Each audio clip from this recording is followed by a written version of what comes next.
Lorsqu'on jette un coup d'œil à une ludothèque, on peut remarquer différents types de jeux, différents styles qui visent différents publics. On peut remarquer différents mécanismes de jeu.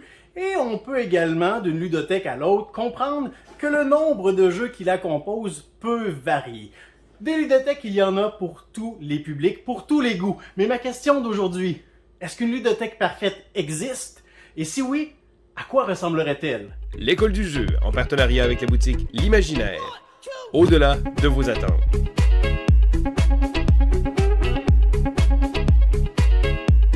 Hey, salut la gang, c'est JP pour l'école du jeu et aujourd'hui, comme vous pouvez le constater, je suis très excité parce que c'est mon bonheur, c'est mon privilège de vous présenter ce premier épisode d'une nouvelle série sur la chaîne sur laquelle je travaille depuis, je dirais quelques semaines, même quelques mois, dans l'ombre, dans le secret le plus total, série qui s'appelle La Ludothèque Parfaite. Et le principe de cette série, je vous l'explique en quelques mots, c'est bien simple. Dans chaque épisode, je vais recevoir un invité différent, de différents horizons, différentes plateformes, qui viendra vous présenter sa ludothèque parfaite, qui n'est pas nécessairement la ludothèque qu'il a chez lui ou chez elle. En fait, cet invité devra se prononcer sur, selon lui ou selon elle, à quoi ça ressemblerait une ludothèque parfaite. Quels sont les critères pour établir cette liste? Bien simple, les seuls critères que moi j'ai établis, c'est une liste de 30 jeux. Pas moins, pas plus. 30 jeux au total. Et les différents invités doivent bâtir, doivent construire leur ludothèque selon des critères ou des catégories plutôt qu'ils mettront sur pied. Alors, je suis très heureux aujourd'hui de vous présenter ce premier épisode qui, je le sais puisque je l'ai déjà visionné plusieurs fois en faisant le montage, est selon moi très intéressant. Mon invité de marque aujourd'hui, nul autre que le grand Yann Drève de la chaîne videorègles.net. Évidemment, tout le monde qui écoute cette vidéo connaît déjà Yann Drève, mais si ce n'est pas déjà le cas, vous pourrez le suivre sur sa chaîne YouTube. Je vais mettre le lien dans la description de la vidéo. Et sans plus attendre, eh bien, je vous invite à nous écouter pour les prochaines minutes. Alors, salut Yann Drève, comment vas-tu? Salut JP, ça va très bien. Tant Ça mieux. va, j'échappe au Covid, tout va bien. Oh, aucun COVID chez toi jusqu'à maintenant? Je croise les doigts, je suis le seul, c'est tombé autour de moi, mais pour l'instant, je résiste. C'est la même chose ici aussi. Exempt de COVID jusqu'à maintenant, les doigts et les orteils sont croisés. Voilà. Alors Yann Drève, je veux premièrement te remercier d'avoir accepté l'invitation pour cette nouvelle série que j'ai décidé de lancer avec différents invités. Puis dès que j'ai commencé à lancer mes invitations, tu es dans les premiers évidemment que j'ai sollicité parce que je me disais, il faut absolument que je réussisse à avoir la sommité en termes de jeux de société dans l'univers francophone. Tu avais déjà accepté de participer à un segment qu'on a fait il y a quelques années, en 2017, sur les mécanismes de jeu. Tu avais présenté A Few Hackers of Snow, je crois, dans le mécanisme des... non, J'avoue que j'ai oublié, mais pas. non, c'est Dominion.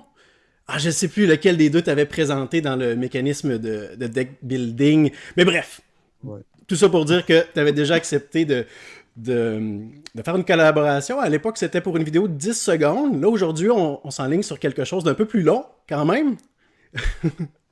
Ben oui, mais ça me fait pas peur. Vous savez que les gens savent que la longueur, c'est pas, c'est pas un problème pour moi. Je peux faire des vidéos règles qui durent trop longtemps. Trop longtemps. Bon. Alors, c'est aussi évidemment un plaisir pour moi de m'entretenir avec toi. Je suis sûr que ça va être une discussion très, très intéressante avec ton expérience et tout ça. Je suis sûr qu'on va aller dans plein de directions et je suis sûr que tu vas me faire découvrir plein de contrées inexplorées.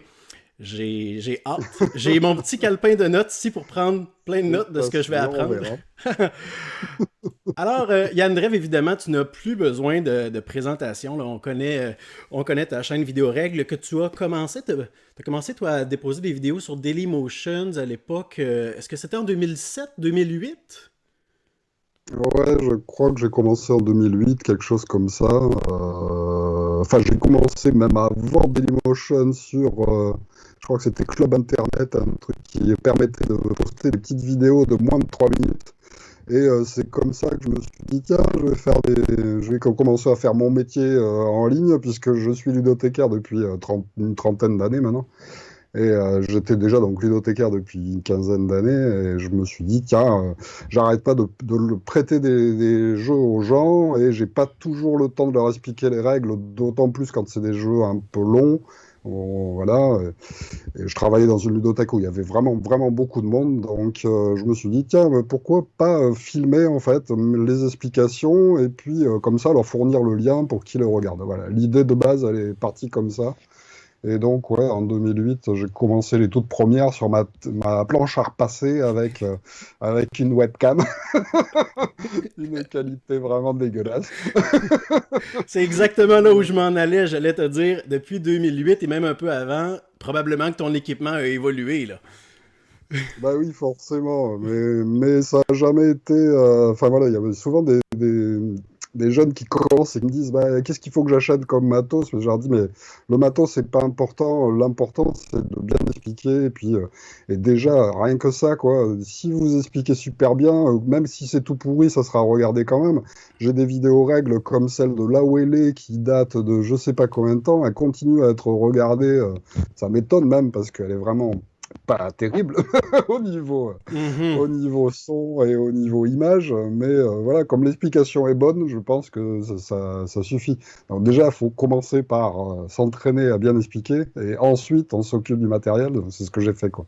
Le matériel est venu petit à petit au fur et à mesure du succès, quoi. Exact. Puis, on dirait que tu sais exactement où je m'en allais, mais j'allais justement parler que tu travailles en ludothèque depuis plusieurs années. Tu as dit plus d'une trentaine d'années.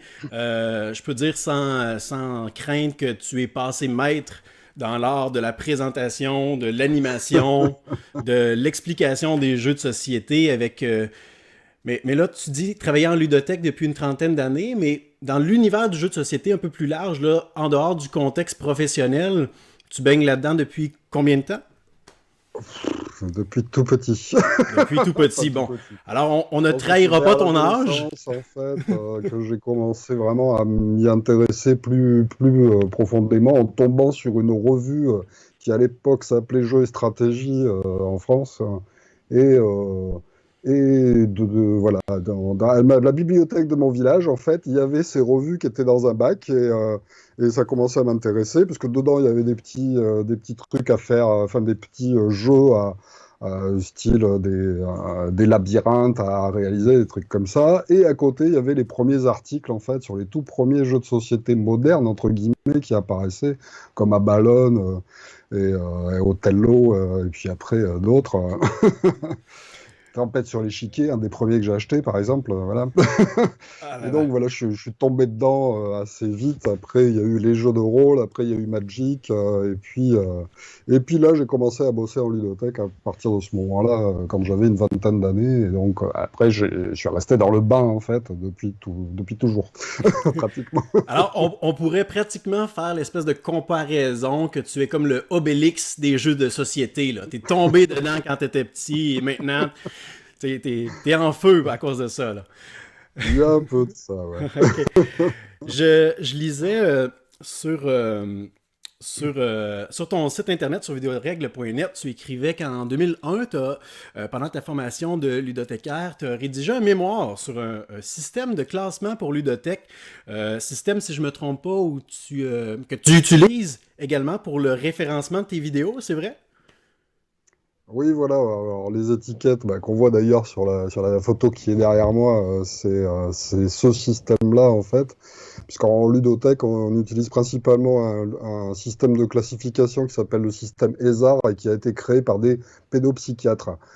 C'est intéressant, mais ça s'intéresse surtout aux jeux pour enfants, surtout aux jouets, et pour le jeu de société, je trouve que c'est pas pertinent du tout, quoi, Hmm. de savoir. Enfin voilà, la classification n'était pas bonne, enfin pas intéressante, et donc mon mémoire, je l'ai fait sur justement une recherche en fait sur une classification qui serait créée par des ludothécaires pour des ludothécaires. Et donc quelque chose qui soit utile au métier et qui nous serve véritablement à conseiller les gens et peut-être à leur expliquer comment fonctionne ce système pour qu'ils s'y retrouvent, parce que le but c'est ça quand même, c'est que le public s'y retrouve, et les professionnels aussi. Oui, puis de manière vraiment incomplète, on pourrait un peu résumer ce système-là selon 4 axes, je pense. Le niveau d'abstraction, d'interaction, le matériel et je crois que le dernier, c'est les compétences qui, aujourd'hui, corrige-moi si je me trompe, mais est-ce que les compétences que tu mentionnais aujourd'hui, on n'en parle pas plutôt comme étant un peu comme des mécanismes de jeu, comme le bluff, la prise de risque? Est-ce que c'est semblable? Enfin, l'idée du classement, c'était de le faire de façon à ce que ça s'intéresse aux joueurs plus qu'aux jeux. Et les mécaniques ludiques, c'est difficile. J'avais essayé, hein, mais c'est difficile de faire des listings qui soient cohérents. Il y a tellement de mécaniques qui sont imbriquées les unes avec les autres que c'est difficile de faire un listing cohérent. Mais même au niveau compétences, c'est difficile aussi de faire un listing cohérent. C'est pour ça d'ailleurs que sur mon site, sur cet onglet-là, en fait, en général, je mets trois compétences quoi pour que ça soit plus pertinent, parce que les jeux ils sont toujours au croisement de plusieurs choses quoi. Donc ouais, c'est un peu moins pertinent que tout le reste. Et où est-ce que je m'en allais avec ça, c'est que justement on voit ton expérience, on voit ton professionnalisme, on voit l'aspect professionnel qui est là depuis longtemps. Tu as mis en place un système. Est-ce que ce système-là t'a aidé aujourd'hui à faire la liste que tu as préparée? Eh bien, exactement. Enfin, j'en ai utilisé une petite partie, effectivement. Donc, puisque tu m'avais demandé donc de faire ce classement de jeux selon des catégories. Donc j'ai repris un petit peu les 4 grandes catégories de tranches d'âge, en gros, que j'utilise, c'est-à-dire ce que j'appelle les jeux d'initiation, c'est-à-dire les jeux pour les moins de 6 ans, en fait, des jeux où les enfants sont pas autonomes à cet âge-là, véritablement sur les jeux de société, donc il faut qu'il y ait un adulte ou un enfant plus âgé pour les aider à jouer. En deuxième partie, un côté famille, jeu à jouer avec des enfants, en fait, mais à partir de 7 ans, où ils peuvent commencer à être autonomes, là, dans les jeux de société. Après, une troisième catégorie que j'appelle jeux pour joueurs occasionnels, ou on pourrait dire tout public, en fait, tout public adulte, on va dire. Oui. Et puis enfin, une catégorie confirmée pour les joueurs réguliers, en fait. Alors, pas forcément expert, d'ailleurs, je me pose souvent la question de est-ce que je ferais pas mieux de rajouter encore une nouvelle catégorie expert, parce qu'il y a certains jeux qui sont vraiment beaucoup plus compliqués encore que les jeux que j'appelle jeux pour joueurs réguliers, quoi. Ouais, mais on parle quand même ici... J'ai gardé ces 4 catégories-là, et dans ces 4 catégories, j'ai essayé ensuite de recatégoriser par tableau, en fait, en te présentant des jeux solo, des jeux à 2 joueurs, des jeux à 3+, des jeux coopératifs, des jeux de comptoir et des jeux de groupe. Voilà.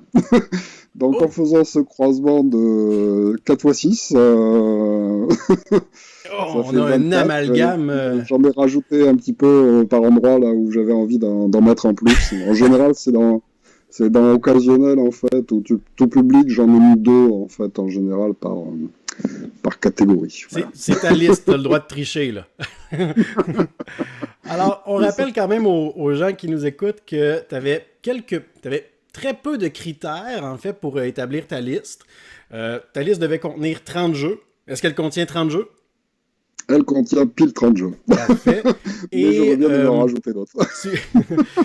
On faisait notre liste un peu comme si on n'avait pas de budget qui nous limitait.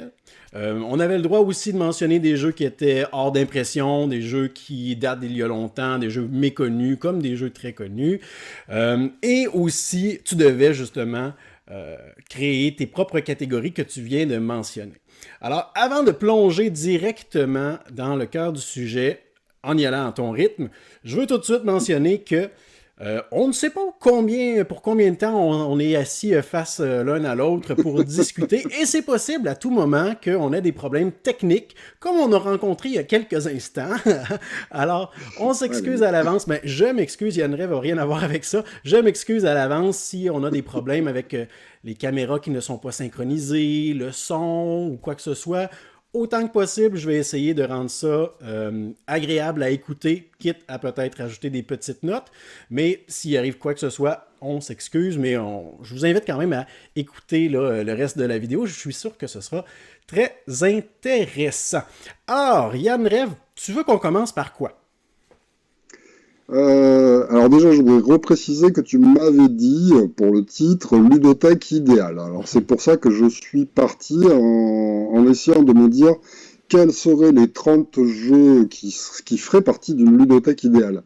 Et qu'est-ce que c'est qu'une ludothèque idéale? Donc pour moi, voilà, donc forcément j'ai un biais en tant que ludothécaire professionnel, d'essayer de faire une ludothèque idéale qui est le cœur de mon métier, c'est-à-dire de pouvoir faire jouer n'importe qui.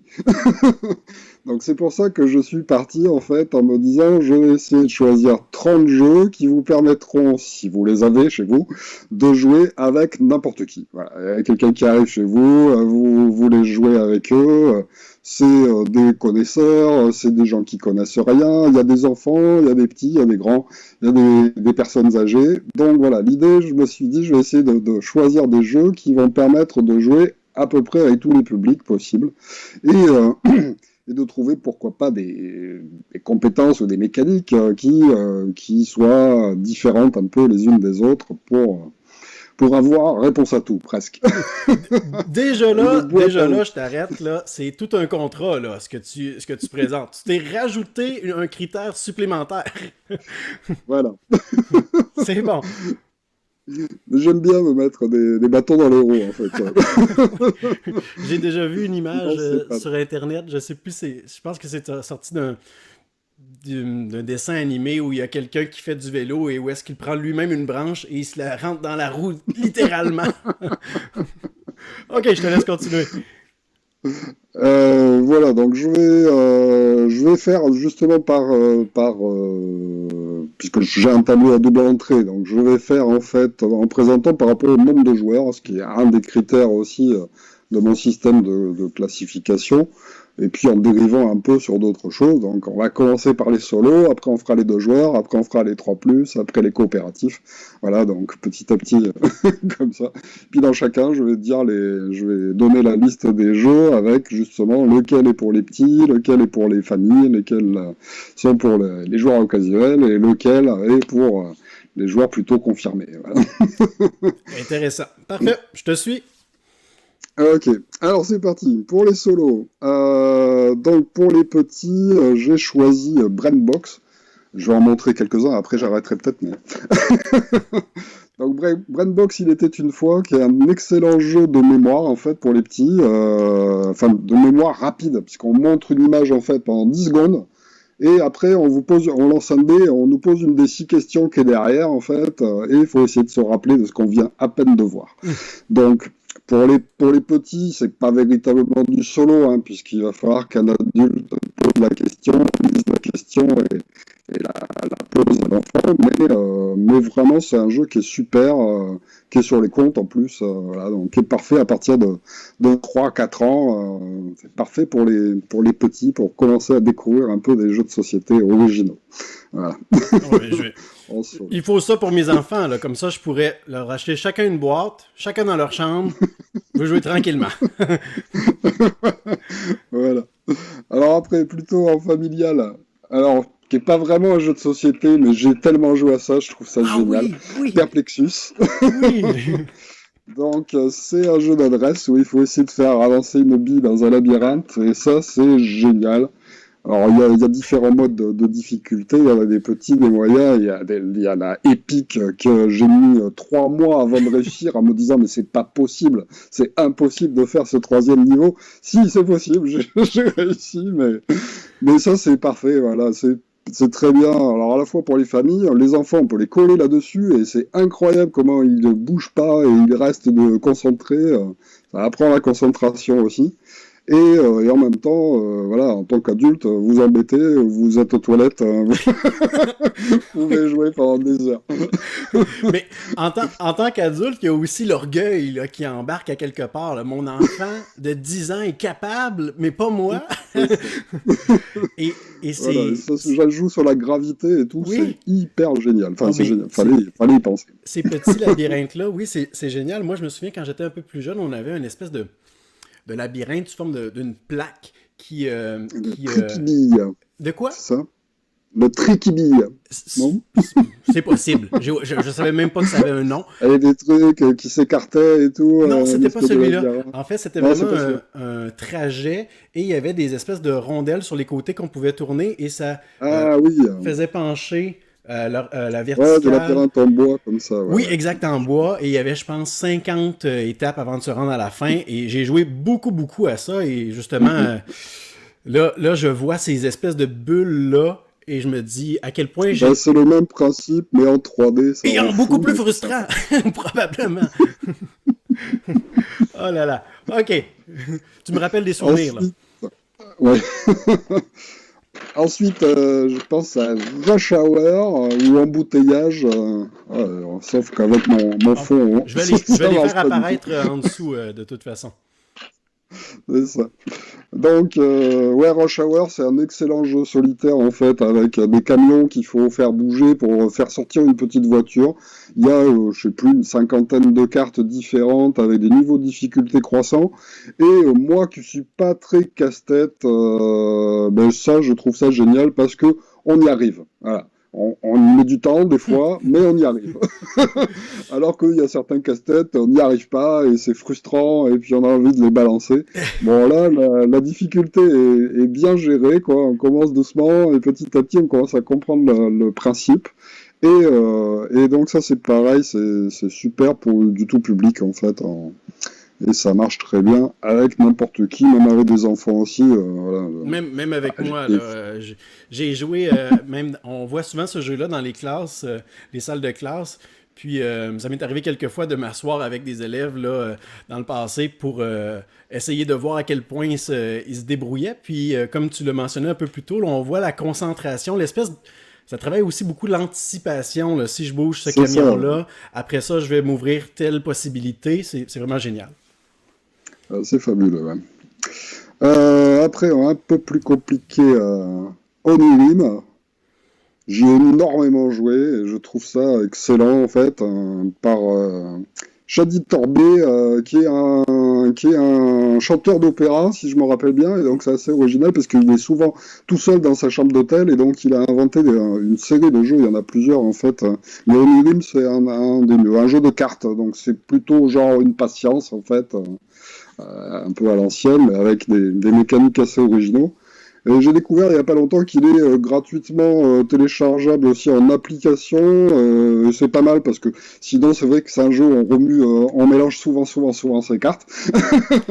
Mais l'appli est gratuite, enfin du moins dans sa première version, et c'est très bien aussi. Oui, c'est ce que j'allais Vraiment. dire justement. Je l'ai téléchargé il y a de cela déjà un bon moment. Là, j'en ai fait de nombreuses parties. L'application justement enlève la gestion des cartes, mais je suis pas un grand fan honnêtement des jeux sur application. Là, mais bon, ça Ouais, peut. moi non plus. C'est vrai que j'aime bien toucher aussi. Celui-là, je l'ai bien poncé.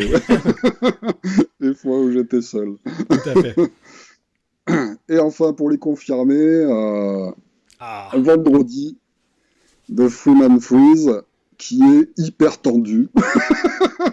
Pour gagner les parties, on les gagne pas très souvent parce que c'est quand même très difficile. Pour expliquer un peu, c'est un espèce de genre de, pas vraiment de deck building, mais il y a un peu de la mécanique comme ça de cartes. Et en même temps, c'est assez immersif. On est vraiment avec Vendredi à essayer de se battre contre les animaux qui sont de plus en plus difficiles à se débarrasser pour une lutte finale contre un bateau pirate, contre deux bateaux pirates et tout est à calculer à l'avance et avec de nombreuses capacités spéciales sur les cartes. On se retrouve avec des rangées d'une trentaine de cartes avec des capacités spéciales qu'il va falloir activer dans le bon ordre Donc voilà, c'est plutôt pour confirmer. Mais c'est pour une petite boîte comme ça, facile à emmener partout. Si justement vous êtes quelqu'un qui traçait et être à l'hôtel souvent, là c'est des trucs qui peuvent, voilà, on peut jouer pendant une bonne heure et demie, se prendre la tête. Et c'est tellement addictif. C'est génial. C'est tellement addictif. Vendredi, moi je me souviens de mes premières parties où je me disais, ah non, j'ai perdu. Ben, je vais refaire une partie, là, je veux trouver la faille. Et après ça, tu perds, mais tout près là, de gagner. Oui, et après ça, tu refais une partie et c'est comme si tu n'avais jamais joué. Si, on progresse quand même petit à petit et on finit par y arriver. Exact. Excellent jeu, c'est dommage qu'il soit difficilement trouvable, je crois. Je ne sais pas s'il a été réédité depuis, c'était Edge qui avait fait ça. Mais bon, voilà, ça doit se retrouver en revente sinon. Probablement. Ici au Québec, je crois qu'il est encore difficilement trouvable, effectivement. Ouais. Et c'est bien dommage, parce que vraiment un très très bon titre. Allez, on passe aux 2 joueurs. 2 joueurs maintenant. Solo, c'est classé. Alors, les jeux à 2, pour les petits, le classique Gagne ton papa. Moi, j'ai la version Gagne ta maman. Voilà, donc je déteste ce titre que je trouve complètement ridicule, mais... Effectivement. C'est même pas du français, ça m'énerve, mais le jeu est très bon quand même, quoi. Oui. Puis, on gagne contre ton papa, mais tu gagnes pas ton papa, ça veut rien dire. Mais... Non, c'est ça. Puis ça veut rien dire, premièrement. Puis j'avais fait une vidéo, moi, avec ma fille sur Gagne ta maman. Puis c'était la blague, justement, que ben moi, j'avais pas le droit de jouer, hein, parce que c'est Gagne ta maman. Là, donc, moi, j'ai pas le droit de gagner ou quoi que ce soit, là. Mais j'aime beaucoup Voilà, mais au-delà de ça, c'était un jeu qui s'appelait Pantamino au départ. Et là, ils ont fait une version où on peut jouer contre un enfant, donc c'est super à 2. Avec un niveau de difficulté qui n'est pas le même pour les 2 joueurs, et donc ça c'est génial parce que vous allez avoir un casse-tête, c'est un système de forme pour ceux qui connaissent pas, style Tetris quoi, encastré en fait tout simplement, et vous pouvez jouer avec un niveau de difficulté qui soit beaucoup plus important que celui de l'enfant, donc du coup il peut gagner contre vous et c'est bien parce que c'est difficile pour les moins de 6 ans en fait de faire des jeux à 2 joueurs, on peut pas jouer sur la stratégie, vous allez forcément gagner. On peut pas trop jouer sur la mémoire, il va forcément gagner. Oui, clairement. Donc, voilà. Cet aspect-là, justement, d'équilibre, justement, avec les cartes pour enfants puis les cartes plus difficiles pour adultes, j'ai trouvé ça génial. À un point tel que ma fille et moi, on a tellement joué qu'à la fin, je pense que les cartes les plus difficiles sont rouges, je crois, ouais, et les secondes jaunes. Et il y a comme 4 niveaux de difficulté. Ma fille prenait les jaunes, je prenais les rouges, puis elle gagnait, là. C'est tout un challenge. Et très sympa. Après, pour les familles, mais pas que... Okay. Mais là, ça marche comme ça. Oui. Faut pas une trop grosse boîte. Qui est malheureusement difficile à trouver aussi, je pense. C'était une version Asmodée. Mais il y avait eu déjà d'autres versions, puisque c'est un jeu d'Alex Randolph, le grand Alex Randolph, qui est un des auteurs de jeu qui a vraiment créé le métier d'auteur de jeu, en fait, et qui a été un de ceux à se battre pour avoir le nom des auteurs sur les boîtes de jeu, ce qui n'était pas du tout le cas à l'époque, regretté Alex Randolph, qui est mort déjà depuis plusieurs années, et qui a inventé des mécaniques, mais de fou, quoi, sur plein de types de jeux différents. Et Fantôme contre Fantôme, c'est un jeu d'affrontement abstrait, en fait, où on a des fantômes, on doit capturer les fantômes de l'adversaire, mais il y a 3 manières différentes de gagner, soit capturer parce qu'ils ont des petits points au dos, un peu comme le style Stratego, et donc on peut gagner la partie en capturant 4 fantômes bleus à l'adversaire. On perd la partie si on capture 4 fantômes rouges à l'adversaire, mais on ne sait pas où ils sont, les fantômes rouges et les fantômes bleus de son adversaire. Et on peut gagner aussi en amenant un fantôme de l'autre côté du plateau. Enfin, tout ça pour dire que c'est un excellent mélange entre du jeu de stratégie abstrait et en même temps une part de bluff. Et c'est hyper bien trouvé, quoi, et ça marche, ça marche à partir de 7 ans, on peut y jouer, mais ça marche aussi entre adultes. J'ai fait des parties redoutables contre des joueurs qui qui, au bout de 4 mouvements, tout à coup, je me disais, mais ça y est, il sait où sont mes fantômes rouges. Il est dans ma tête. Je ne peux plus rien faire. Parce qu'en fait, chaque mouvement que vous allez faire va vous permettre de déduire petit à petit quelles sont les couleurs de l'autre. Et donc, c'est très bien, quoi. C'est très original.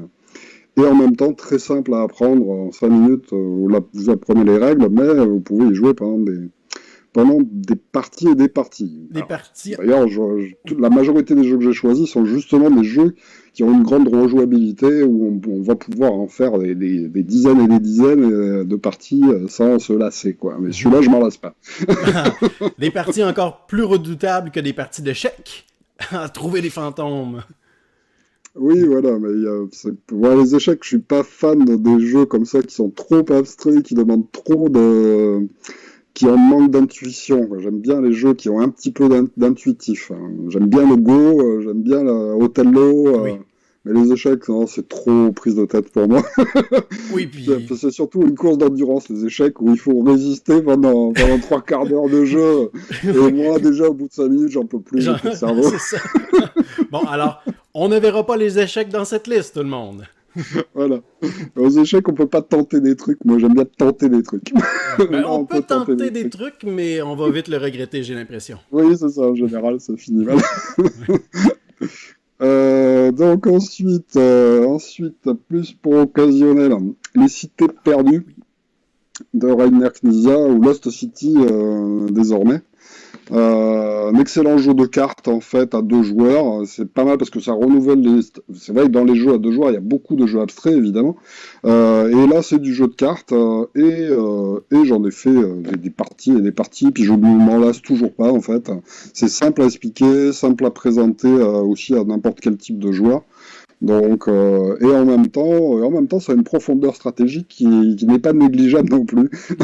Tout à fait. Donc, je suis content de le voir apparaître dans ta liste, justement. Là, c'est un jeu à 2 joueurs qui brille et qui est souvent mis de côté pour des titres, selon moi, un peu surcotés, là, comme Seven Wonders Duel, des choses comme ça, là. Mais Lost Cities... Je ne l'ai pas dans ma liste non plus. Bon, alors, un deuxième éliminé. On y va par élimination. Alors, les cités perdues, c'est un de ceux que je présente le plus en ludothèque quand il y a un couple de parents, parce que la plupart du temps, les gens qui viennent en ludothèque, ils viennent souvent pour leurs enfants et sont pas forcément joueurs eux-mêmes. Et puis, au bout d'un moment, ils commencent à regarder toutes ces étagères et tous ces jeux que j'ai, et puis ils se disent... il y a un truc qu'on pourrait jouer en couple, et ça, je pense qu'un excellent jeu de couple, donc je leur présente souvent les cités perdues, histoire de leur faire découvrir en fait qu'il existe autre chose que justement les échecs ou les dames, et qu'on peut faire un jeu comme ça, un peu fun, où il y a quand même une part de hasard, parce que ça reste un jeu de cartes, mais voilà, assez riche. Tout à fait. Et on passe à Jaipur. Oui. Alors, j'ai énormément joué aux cités perdues à Lost City, jusqu'à ce que je découvre Jaipur, et depuis que j'ai Jaipur, c'est encore plus préféré. Je l'ai à quelque part derrière J'adore moi. Jaipur. Moi, toi, t'as la dernière version? Ouais, ça c'est la dernière, mais J'ai j'ai celle-ci. l'ancienne aussi. Ouais. J'ai les deux. Je garde les deux. On n'en a jamais assez. Et ça, c'est génial. Ça fait partie de ces jeux où je sais pas combien de parties j'ai dû faire. Je pense que j'en ai fait plus d'une 50aine, ce qui est déjà beaucoup pour moi, hein, parce que évidemment, je découvre pas mal de jeux chaque semaine. Et à chaque fois que j'y joue, je découvre une autre manière d'y jouer, un truc auquel j'avais pas pensé, une configuration qui est différente. Et c'est génial, il y a un renouvellement dans ce jeu qui a pourtant des règles très simples aussi, assez accessibles.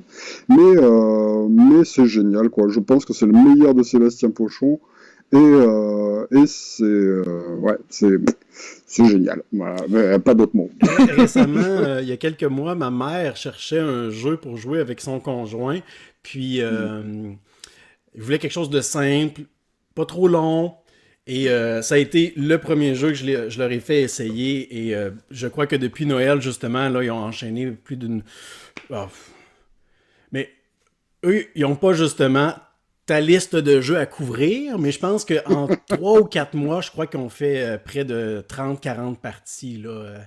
Alors vraiment, très content de le voir apparaître sur ta liste aussi, selon moi. Là, je suis d'accord avec tout ce que tu as dit. Très bien.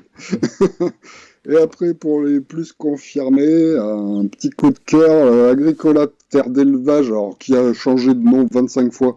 Donc je crois que c'est Agricola 2 joueurs maintenant, tout simplement. Ça a été Agricola les fermiers de la lande. Enfin voilà, bon, c'est le Agricola 2 joueurs en fait. Donc c'est une version un peu simplifiée d'Agricola, puisqu'on va s'occuper, comme son nom l'indique, terre d'élevage. Enfin, dans cette version-là, on fait que de l'élevage et il n'y a pas à faire pousser des légumes comme dans le Agricola classique. Et c'est ce qui est génial selon moi, c'est qu'il n'y a pas de carte en fait, tout se joue sur le plateau, tout est visible. Donc souvent quand les gens me disent mais est-ce que vous avez un jeu sans hasard? Eh bien celui-là il y a zéro hasard, zéro hasard. Et pourtant, vous allez y jouer à deux et ça va être jamais la même chose. Il va se passer des trucs suivant les endroits qui ont été choisis. C'est du placement d'ouvriers, hein, pour ceux qui connaissent pas Agricola. Très simple, on a 3 bonhommes, 3 pions chacun. On choisit 3 actions sur un petit plateau et on doit développer sa ferme en faisant se reproduire des animaux, puis en ayant le plus possible à la fin et en faisant des petits enclos et tout. Et je me demande si je le préfère pas au Agricola classique. 4 joueurs. Vraiment, c'est très très bon. Et il y a peu de jeux de gestion qui soient vraiment prévus pour 2 joueurs. Et celui-là, vraiment, je le conseille aussi fortement. Très très sympa. C'est pareil, j'en ai fait un paquet de parties. Et j'y prends toujours autant de plaisir, même si j'ai pas la petite extension dans la nouvelle version où il y a des trucs en plus, mais voilà, c'est du jeu qu'on peut rejouer, malgré son apparente simplicité, enfin, qui n'est pas si simple que ça non plus, c'est pour ça que je le mets en confirmé quand même. Mais, oui. Yann, toi qui sais tout, on est rendu à on est rendu à combien de versions différentes là, d'Agricola? Combien celui-là, le Agricola? Non, de tous les Agricolas, là. Ah, de tout ça, je sais pas. Parce que récemment, il y a encore l'édition familiale, je crois, là, pour la famille. Comment c'est? Ouais. J'ai même pas vu passer. Ah non, je crois que c'est récent, là, mais il y en a vraiment là, pour tous les contextes, tous les goûts. Mais oui, le 2 joueurs... c'est un jeu qui cartonne, Agricola, depuis longtemps. Alors, principalement, je pense, grâce à son thème. J'avais vu un truc là-dessus sur les thèmes qui sont les plus fédérateurs. Et la ferme, c'est un truc qui est fédérateur, mais pour tout le monde, quoi. C'est vrai. Autant les hommes que les femmes. Voilà, on va jouer à la ferme. Peu importe l'arrière-plan culturel. C'est assez étonnant, mais... Je pense qu'il y a un petit peu de ça aussi. Mais après, le jeu Agricola est très bien aussi. J'ai hésité à le mettre dans la liste. On va en parler tout à l'heure. Ok. Oh, peut-être qu'il va s'y retrouver. Alors là, on vient de terminer une 2e catégorie. Ouais, alors on passe à la suivante. Hop, est-ce que je vais réussir à les attraper? Ils sont sous mon truc. Donc pour les 3 joueurs, à partir de 3 joueurs, 3-4 joueurs, hein, c'est-à-dire les jeux plutôt classiques. Pour les petits Trésors des Dragons de Rainer Knizia, j'adore Rainer Knizia, hein, il y en a déjà eu un de passé en fait. Et il a fait aussi un petit jeu pour enfants en fait qui est basé sur le memory, très très classiquement, on retourne des tuiles et puis on essaie de trouver des tuiles identiques. Mais Trésor des Dragons, on rajoute des petites règles supplémentaires qui amènent du stop ou encore pour les enfants. C'est-à-dire qu'on va retourner les tuiles, et puis si j'ai trouvé 2 tuiles identiques, je peux continuer, en fait, pour retrouver encore une autre paire.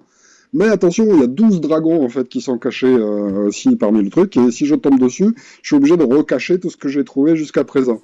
Et donc, ça amène aussi ce côté pour les petits de se dire... Je continue ou je m'arrête, en fait, le bon stop ou encore. Exact. Et voilà, puis il y a aussi 3 araignées qui n'arrêtent pas de se balader. Les dragons, quand on tombe dessus en premier, ils disparaissent quand même petit à petit du plateau. Heureusement, il n'y a pas les 12 dragons qui vont rester jusqu'à la fin, sinon ce serait injouable. Ils vont quand même disparaître quand on les retourne en première tuile. Et c'est un de mes jeux préférés pour jouer avec des moins de 6 ans, en fait. Voilà. Parce que justement c'est basé sur la mémoire, donc ils ont des chances de gagner, mais en même temps ils ont du mal à gérer le stop ou encore, de s'arrêter, donc vous avez aussi vos chances de gagner. Les enfants sont très gourmands, oui. Voilà. Et les bons jeux pour enfants, à mon avis, c'est les jeux sur lesquels ils peuvent gagner. Hein, parce que Tout à le nombre de fois où les gens me disent « Ouais, mais moi, mon gamin, il a 6 ans et il joue à Agricola. » Oui, mais il gagne pas. Hein. Enfin, donc, du coup, est-ce que c'est vraiment un jeu pour lui? Mais tu dis, il gagne pas, mais si on se fie aux réseaux sociaux, moi j'ai vu plein de messages passer. Mon enfant de 7 ans m'a battu à Agricola, justement. Là. Oui, un petit c'est doute possible. là-dessus. Hey, C'est possible, mais ça va pas être la majorité des gens. Donc voilà, les jeux que j'ai choisis aussi pour enfants, c'est des jeux où vous pouvez y jouer avec des vrais enfants. C'est-à-dire pas des enfants de joueurs. C'est bon. Tu parlais de, justement, le jeu que tu as mentionné, un jeu de Rainer Knizia, qui est rendu à combien de jeux de créer? Est-ce que tu as une idée? Je sais pas, un paquet, mais ça a été un des premiers à vraiment gagner sa vie en faisant ça. Récemment, je crois que c'est un peu plus tôt cette semaine. Là. Bon, au moment de publier cette vidéo-là, ce sera plus actuel, là, mais il y a la chaîne Dice Tower qui a publié un top 100, mais un top 100 des meilleurs jeux de Rainer Knizia. Ah oui. Les 100 meilleurs jeux de cet auteur-là. Il y a tellement conçu de jeux et travaillé sur plusieurs projets qu'on peut faire un top 100 seulement sur ces jeux. Assez incroyable. C'est ça. Alors ensuite, au niveau famille, mais pas que, le classique Carcassonne, je pouvais pas passer à côté. Je suis né à Carcassonne, alors évidemment Un petit billet, là. je ne peux pas passer à côté. Si tu ne mentionnais pas, tu avais le maire de la ville. Très bon. Pardon?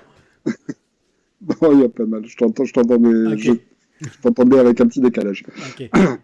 Oui, donc Carcassonne, c'est un des jeux qui a relancé en fait le jeu de société pour adultes il y a quelques années, hein, et en même temps, on comprend pourquoi, parce qu'il peut très bien y jouer avec des enfants à partir de 7 ans, et en même temps, si vous jouez à 2 joueurs, ça peut être extrêmement stratégique aussi au fur et à mesure qu'on commence à connaître les parties. Il y a quand même un petit côté prise de risque aussi, ce que j'aime bien aussi dans les jeux, et puis voilà, que dire de plus, tout le monde me connaît pratiquement. C'est ça, exact. Avec ses nombreuses extensions aussi, Carcassonne. Oui, c'est ça, des dizaines et des dizaines. Bon, après, c'est vrai que moi, j'ai jamais été très extension, puis en plus, maintenant qu'il y a encore plus de jeux qui sortent en permanence, quand j'ai un budget pour la bibliothèque, je préfère acheter un nouveau jeu que plutôt une extension d'un jeu que j'ai déjà. Et je pense que si un jeu a besoin d'une extension pour être intéressant, c'est que c'est pas un très bon jeu, quoi. C'est toi qui le dis! C'est toi qui le dis! Mais il y a aussi justement le contexte de la ludothèque.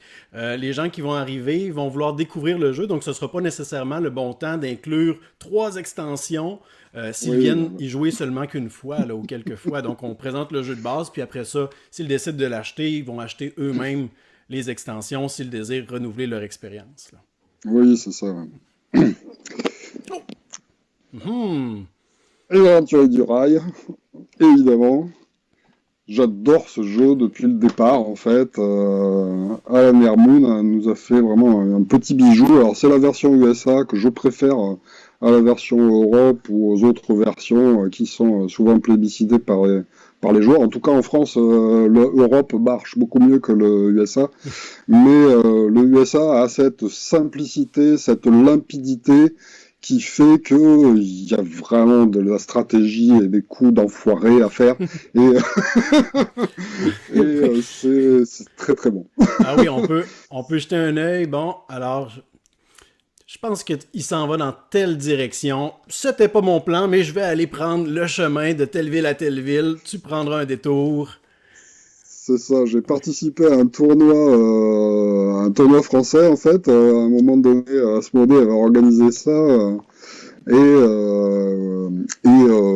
j'ai rencontré des joueurs redoutables qui m'ont mis, qui avaient des façons de jouer complètement différentes de ce que je connaissais aussi. Donc je pense que c'est ça aussi qui m'a redonné en fait l'intérêt de m'y intéresser plus, quoi. Parce qu'il y en a qui apprennent par cœur en fait toutes les voies possibles. Et du coup, il y a des villes qui sont plus intéressantes que d'autres, donc on peut les bloquer en fait dès le début en mettant des rails tout le tour pour bloquer les autres. Mais c'est des monstres ces gens-là. il y a une richesse importante dans ce jeu, et c'est un des jeux qui me met en tension. À chaque fois que j'y joue, quoi, on est dans le stress de se dire, mais est-ce que je vais réussir à faire cette liaison? Là, je commence à préparer mon truc. Là, personne ne me voit. J'essaie d'y aller tranquille. Et puis, maintenant, quelqu'un... Ah non, il a forcé à faire le tour. Et moi, j'aime bien ce côté stress quand on se prépare un truc, mais on n'est pas sûr que ça passe. Et puis, quand ça passe, hey, yes. Oui, c'est ça. C'est bon. Et en même temps, c'est rapide. Il n'y a pas de temps mort. Et très, très bon jeu. On entend qui souvent... est un peu souvent... Oui, on entend souvent des gens parler de parties tendues, là, des jeux d'affrontement avec des figurines qui s'affrontent, mais c'est la première fois que j'entends quelqu'un parler d'une tension en jouant à Aventurier du Rail. Ouais, je sais pas, moi, celui-là, j'aime bien le côté des objectifs secrets qu'on n'est pas sûr de réaliser et qu'on tente de passer en douce, mais très sympa. Et facile à présenter, oui, à n'importe quel type de public aussi. Voilà, on continue dans les grands classiques. Voilà. Si c'est des grands classiques, c'est pas pour rien. Dominion, j'ai dû y jouer aussi des centaines de parties avec cette boîte de base. Alors souvent les gens me disent ouais mais Dominion faut acheter toutes les extensions. Non, moi j'y joue avec la boîte de base depuis super longtemps. Et déjà rien qu'avec les 40 paquets qu'il y a à l'intérieur, vous en tirez 10 sur 40, ça fait un nombre incalculable de possibilités. Et c'est ça qui est bien dans Dominion, c'est le fait, on dispose le jeu, vous avez tous les mêmes chances puisque il y a les mêmes cartes pour tout le monde, et ça va être le plus malin à se dire, alors moi je vais prendre une carte de ça, une carte de ça, une carte de ça, et je vais être le premier à marquer un maximum de points en suivant ce trajet-là. Mais avec le petit côté jeu de cartes où on n'est pas sûr que la stratégie, la fabrication de son deck soit parfaite, puisqu'il y a quand même une part de hasard et vous n'êtes pas sûr sur quoi vous allez tomber. J'ai été aussi un grand joueur de Magic, donc je retrouve aussi le plaisir dans les deck building, de la construction de decks, et donc de capturer les probabilités et de faire une clé au bras au proba. Et celui-là, c'est un des meilleurs dans le genre. Ok, là, tantôt on parlait de la tension de Aventurier du Rail, et là on compare Dominion à une partie de lutte gréco-romaine. Voilà. Et c'est aussi le père de tous les deck building qui a fait des petits, quoi. Donc, Donald X Vaccarino, rien que pour ça, mérite qu'on lui achète encore son jeu. C'est vrai, chapeau. Parce que c'est le premier deck building, et en même temps, à mon avis, ça reste encore aujourd'hui un des meilleurs, par sa simplicité aussi. Après, ça reste un jeu abstrait. C'est vrai que maintenant, il y a des deck building qui ont été... qui sont plus immersifs dans un thème. Je pense à Clank, par exemple, qui est excellent aussi, j'adore aussi. Mais là, celui-là se rapproche plus du jeu abstrait Dominion, et voilà, un petit concours de celui qui sera le plus malin, j'aime bien. Parce que ça fait très longtemps que j'ai pas joué à Dominion, mais si ma mémoire est bonne, toutes les cartes sont disponibles en tout temps. Là, on n'a pas une rivière de cartes qui défile. Hein, ouais, moi j'aime pas justement les rivières de cartes. Enfin, j'aime pas. Je joue quand même. Quand je dis j'aime pas les jeux, évidemment j'aime tous les jeux. Donc, sauf les échecs. Mais je trouve qu'il y a moins de stratégie sur les rivières de cartes où c'est très opportuniste. Oui. Si on a de la chance et que ça te sort au bon moment, on va trouver des trucs. Là, c'est pas un jeu opportuniste, hein. C'est un jeu où tout est là. Ça va être vraiment le plus stratégique en général qui va gagner quand même. Tout à fait. Je dis pas ça parce que je gagne souvent. Mais... Bon, mais quand même. Bon. On apprend à découvrir le vrai Yann Drève, là. Oh, et pour les confirmer, j'ai longuement hésité, mais j'ai choisi quand même Puerto Rico, même s'il a un thème qui passe de moins en moins bien. Ouais. On comprend pourquoi, mais voilà, c'est un jeu, quoi. On est en train de jouer complètement... je pense que c'est pas parce qu'on joue à ça qu'on va avoir des idées nauséabondes. Non, c'est ça. On est capable de mettre ça de côté, là. Voilà. Et donc, Puerto Rico, pourquoi c'est bien et pourquoi c'est indispensable? Parce que il y a vraiment un système de choix de rôle qui est hyper original, que c'est les joueurs qui vont décider les phases qu'on va faire. Dans les anciens jeux, c'était phase 1, je fais ça, phase 2, développement, phase 3, truc. Et là, toutes les phases sont en vrac et c'est vous qui allez choisir lesquelles vous allez faire. Mais comme vous allez la choisir, vous allez avoir un petit bonus et les autres joueurs vont en profiter ou non. Et donc ça fait une multiplicité de possibilités quasiment infinies aussi à chaque partie. C'est jamais la même non plus. Au bout d'un moment, on finit par trouver des stratégies et se dire ouais, je vais toujours prendre la même. Mais il suffit de jouer avec d'autres joueurs pour découvrir que les stratégies que vous croyez être les bonnes sont pas forcément les bonnes suivant les contextes. Et voilà, ça reste un excellent jeu confirmé à mon avis. Alors j'ai hésité justement avec Agricola, comme je disais tout à l'heure, qui est aussi un très bon jeu aussi à faire découvrir à des joueurs confirmés. Mais bon, voilà, moi, personnellement, je préfère Puerto Rico. Oui, puis comme tu l'as dit, là, l'idée de sélectionner les phases de jeu, ça c'est génial. Ça a été repris dans plusieurs jeux par la suite. Puis normalement, lorsque c'est le cas, c'est la preuve que c'était une idée novatrice, que c'était génial. Puis à ma connaissance, justement, là, tu le confirmeras, mais Puerto Rico est un peu comme le premier à proposer cette idée-là. De laisser aux joueurs cette possibilité-là. Je pense aussi, ouais. Ouais. Ouais, à mon avis, c'était le premier à proposer ça. Et ce qui fait des tours de jeu dynamiques, ce qui n'est pas toujours le cas sur les gros jeux de gestion. Et là, voilà, on s'ennuie pas, puisque à chaque tour, vous allez choisir un truc. Enfin, chaque choix est important et en plus agit sur le tour des autres joueurs. Et non, c'est très très bien, j'adore. Hein. J'ai toujours pas fini de faire tous les styles de bâtiments, toutes les stratégies possibles. C'est très très bon. Voilà, et là, on a terminé la catégorie 3 et 4 joueurs, je crois. Voilà. OK. On va pouvoir entamer les coopératifs, alors. Alors, pour les coop, alors j'ai fait une catégorie à part pour les coop, mais bon, après, ça reste aussi des jeux comme les autres. Sauf que c'est peut-être plus facile de faire découvrir à des nouveaux joueurs en fait les jeux coopératifs, puisque voilà, il n'y a pas l'effet oui, mais je vais rien y comprendre et je vais perdre. Oui, c'est vrai. Vous allez les aider. Après, la difficulté, ça va être pour celui qui connaît le jeu de pas être trop leader et de trop choisir à la place des autres, ce qui est le pire qui puisse arriver dans un coopératif. Mais, oui. Mais bon. On en connaît des gens comme ça. Oui. La chasse aux monstres. Alors ça c'est l'ancienne version et la nouvelle version. Donc ça c'est un petit jeu pour les petits en fait de Antoine Boza qui a fait aussi des petits jeux, des jeux pour les enfants et qui est un très bon petit jeu de mémoire coopératif pour les petits où on chasse des monstres pour les envoyer au placard. Le thème leur parle. En même temps il y a un vrai placard à jeter les monstres dedans. C'est cool, c'est immersif pour des moins de 6 ans, donc voilà. Très bon coop. Mais il y en a plein des coopératifs pour les petits. Hein. Je pense que d'ailleurs les coopératifs sont apparus avec le verger et d'autres jeux comme ça qui ont été des jeux à bas pour les petits. Et petit à petit, cette mode est passée aux jeux pour adultes où on a de plus en plus de jeux coopératifs pour adultes, mais à la base, c'était une mécanique qui était pour les petits, quoi. Et j'allais justement te demander, à travers tes années d'animation et tout, tu as fait de l'animation dans des écoles, probablement? Oui, ben ouais, je continue. Hein. Encore je aujourd'hui. suis tous les jeudis matin.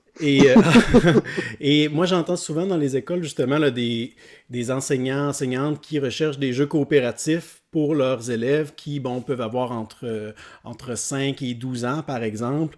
Et normalement, ils ne recherchent pas nécessairement toujours des jeux coopératifs, mais à chaque fois qu'on en parle de ces jeux coopératifs-là, on dirait qu'il y a comme une curiosité, il y a un bienfait en tout cas à présenter ça en classe, où est-ce que, bon, on a déjà l'aspect compétitif dans une école, là, c'est bien présent, on le sait.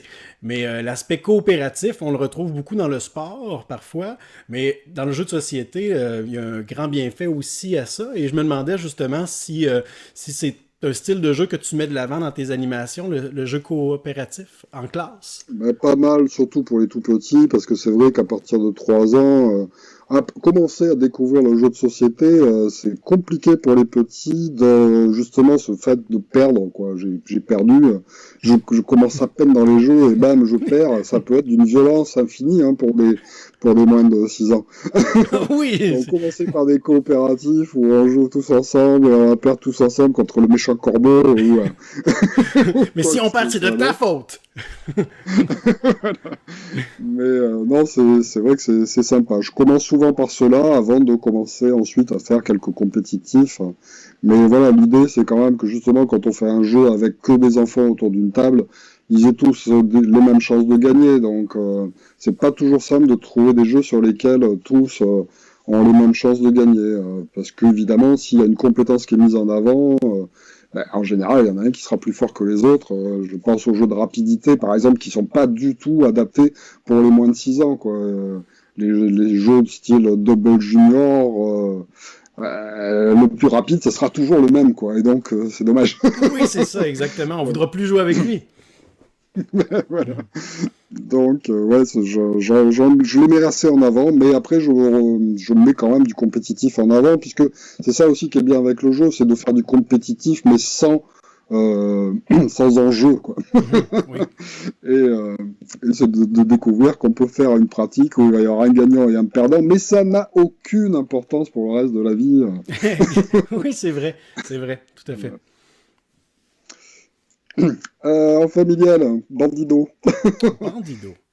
C'est un petit jeu, alors voilà, très très famille, pour jouer d'ailleurs assez nombreux. Faut juste essayer de faire un petit chemin et bloquer le bandit pour éviter qu'il ne sorte. Un jeu relativement récent par rapport à tous les autres qui sont assez vieux hein, que je vous présente, mais qui marche très bien, que j'arrête pas de sortir en ludothèque, qui m'est demandé par les enfants, par les parents, par les grands-parents qui sont pas joueurs, voilà, c'est accessible à n'importe qui. En même temps, il y a une petite tactique, on discute pour savoir comment réussir à s'en sortir. Donc du bon coopératif. Les bons coopératifs, c'est les jeux sur lesquels on passe beaucoup plus de temps à discuter qu'à vraiment jouer. Oui, exact. Et, c'est ça, le jeu coopératif, c'est comme tu l'as dit, là, la communication, l'espèce de planification en groupe, c'est important. Là. Un jeu coopératif où chacun est de son côté... oui, c'est un peu dommage. On passe à côté de quelque chose. Les coopératifs sur lesquels on parle pas, il y en a quelques-uns, ouais, c'est un peu... J'aime bien The Crew hein, quand même, parce que je suis aussi un joueur de jeux de cartes, mais quand même un coopératif sur lequel on ne parle pas avec les autres, c'est un peu dommage quand même. Moi j'ai l'impression que c'est comme si la victoire ou la défaite, mais peut-être plus la victoire est moins satisfaisante, on dirait. Là. J'ai plus l'impression, on a fait... C'est comme si on disait, bon, ben, on a bien géré ça, chacun de notre côté. Alors que dans un jeu coopératif où est-ce qu'on parle ensemble, c'est comme, ben là, on a bien fait ça en équipe. Là, on a réussi à anticiper puis à prévoir ça ensemble. Et toi, l'idée que tu as eue tantôt, c'était tellement une bonne idée. Regarde où est-ce que ça nous a mené. Ça crée des moments intéressants. Ouais, voilà, ceux qui sont très intéressants aussi, c'est ceux où justement il y a moins, enfin où il peut pas y avoir d'effet leadership parce que soit les règles sont trop compliquées, soit on a quand même un petit côté des trucs cachés que les autres ne connaissent pas et que du coup on va devoir participer avec ça. Oui. Mais voilà, on a peu qui sont comme ça quoi. Bandido, c'est le cas, on a des cartes cachées, mais on a quand même le droit de dire laisse-moi cet endroit-là. Là. J'ai pas le droit de te dire ce que j'ai, mais si personne ne peut jouer à cet endroit-là, ce serait sympa pendant un tour. Ah, bon, c'est bien. C'est pas mal. Mysterium, je pouvais pas non plus passer à côté, d'autant plus que les auteurs sont ukrainiens, voilà, donc voilà, petit clin d'œil aussi. Un excellent jeu qui a renouvelé aussi le principe du Dixit et qui mélange donc Cluedo et Dixit, hein, puisque c'est un peu ça le principe. Et très très bon coopératif, plutôt d'ambiance, et puis assez paradoxal puisque il y a un joueur qui va pas jouer pareil que les autres. C'est ce que j'allais dire. Il va pas jouer au même jeu. Oui, c'est vrai. Il y en a un qui aime bien se prendre la tête. Alors, s'il y en a un dans le groupe qui aime bien se prendre la tête et qui préfère les gros jeux où il va réfléchir, ben voilà, c'est pour lui. Il va faire le fantôme. Et les autres, pendant ce temps, ils vont rigoler, ils vont s'aider les uns les autres, ils vont essayer de s'aiguiller, s'orienter. Et donc, ça marche très très bien. Avec la lumière tamisée, en te donnant des coups sur la table. En plus, vous pouvez faire une super ambiance.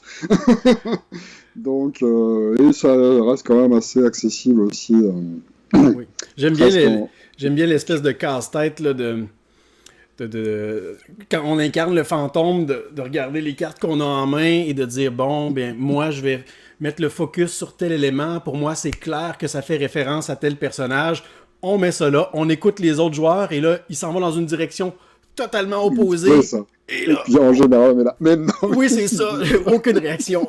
Aucune Mais en réaction. même temps, il faut avoir poker face, et donc non, c'est génial parce que si vous aimez le poker, voilà, c'est pas le fantôme peut faire ça aussi parce que il faut essayer de rester impassible devant toutes les conneries qu'ils sont en train de dire et que ça part dans tous les Oui, sens. c'est ça. On aurait juste envie de crier, non, vous êtes dans le champ.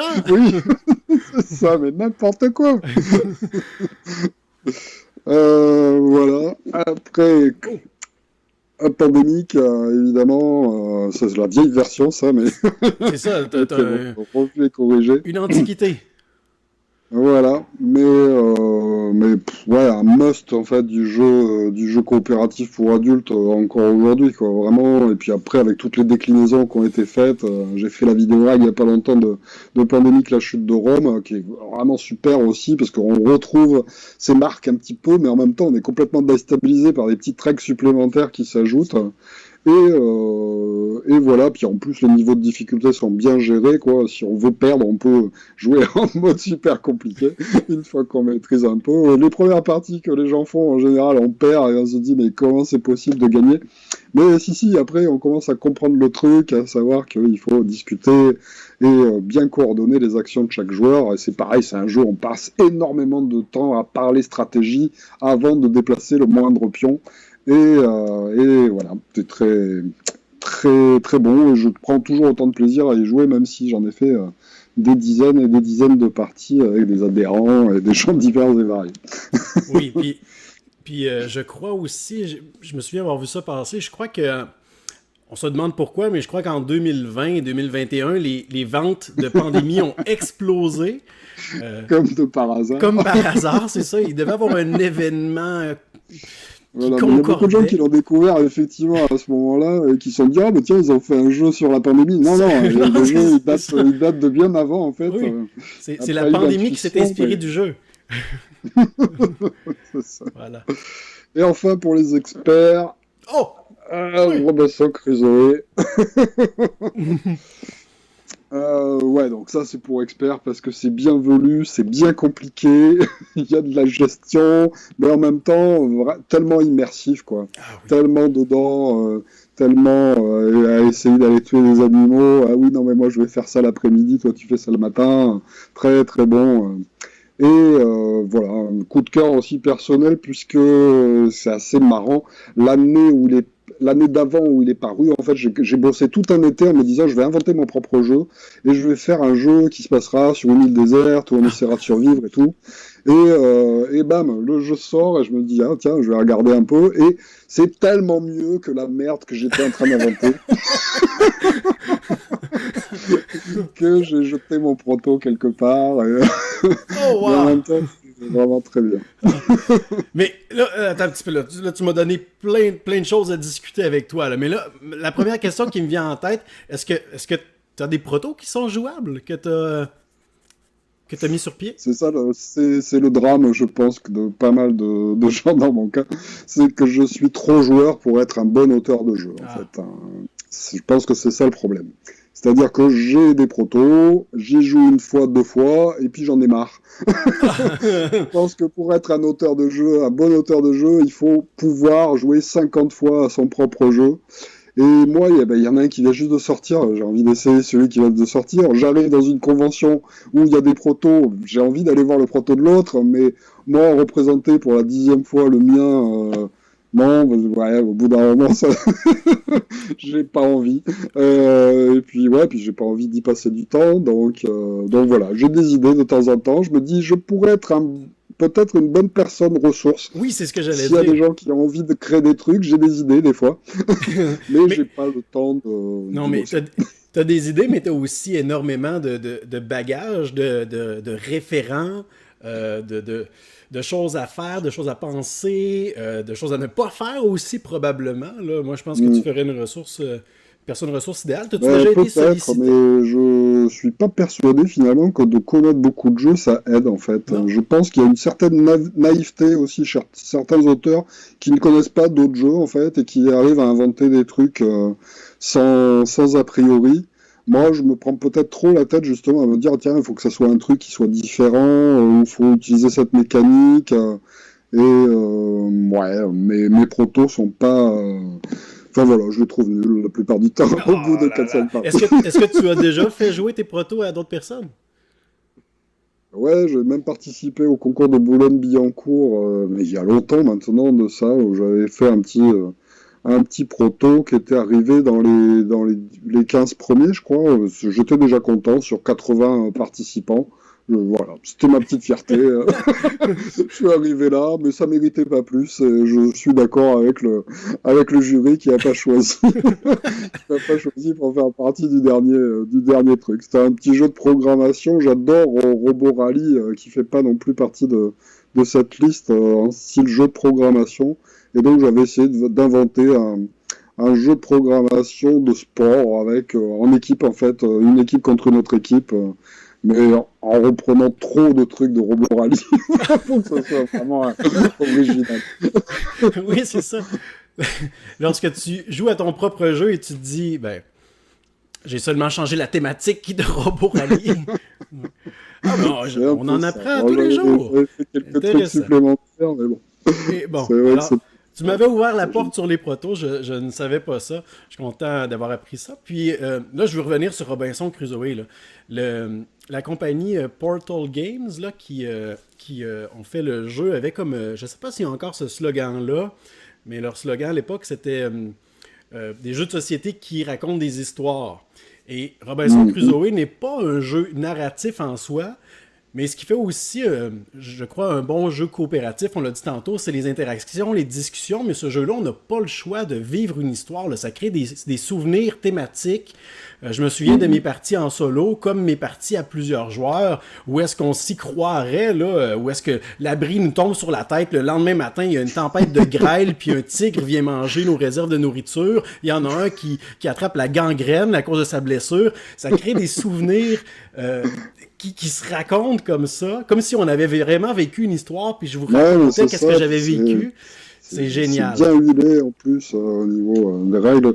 Alors les règles étaient, c'est un peu le problème de l'auteur hein, quand même. Les règles étaient un peu, il fallait un peu les couper à la serpette aussi, hein, comme sur l'île, Oui. pour essayer de comprendre tout. Il y avait quelques coquilles et tout. Tout à fait. Mais bon. Voilà, j'avais fait la vidéo règle, je pense qu'elle a servi à pas mal de monde parce que j'avais justement compulsé toutes les facs possibles et imaginables pour donner la synthèse de tout ce que j'avais compris. Mais c'est un jeu exigeant quand même au niveau de l'investissement qu'il demande pour apprendre à y jouer, quoi. Mais après, une fois qu'on le maîtrise, ça roule. Ou presque, hein, parce qu'effectivement, on se fait bouffer par des bestioles. C'est ça, là. Il y a un aspect aléatoire qui est thématique aussi quand même. Là. Et ils ont fait une version il y a quelques années, une nouvelle version. Je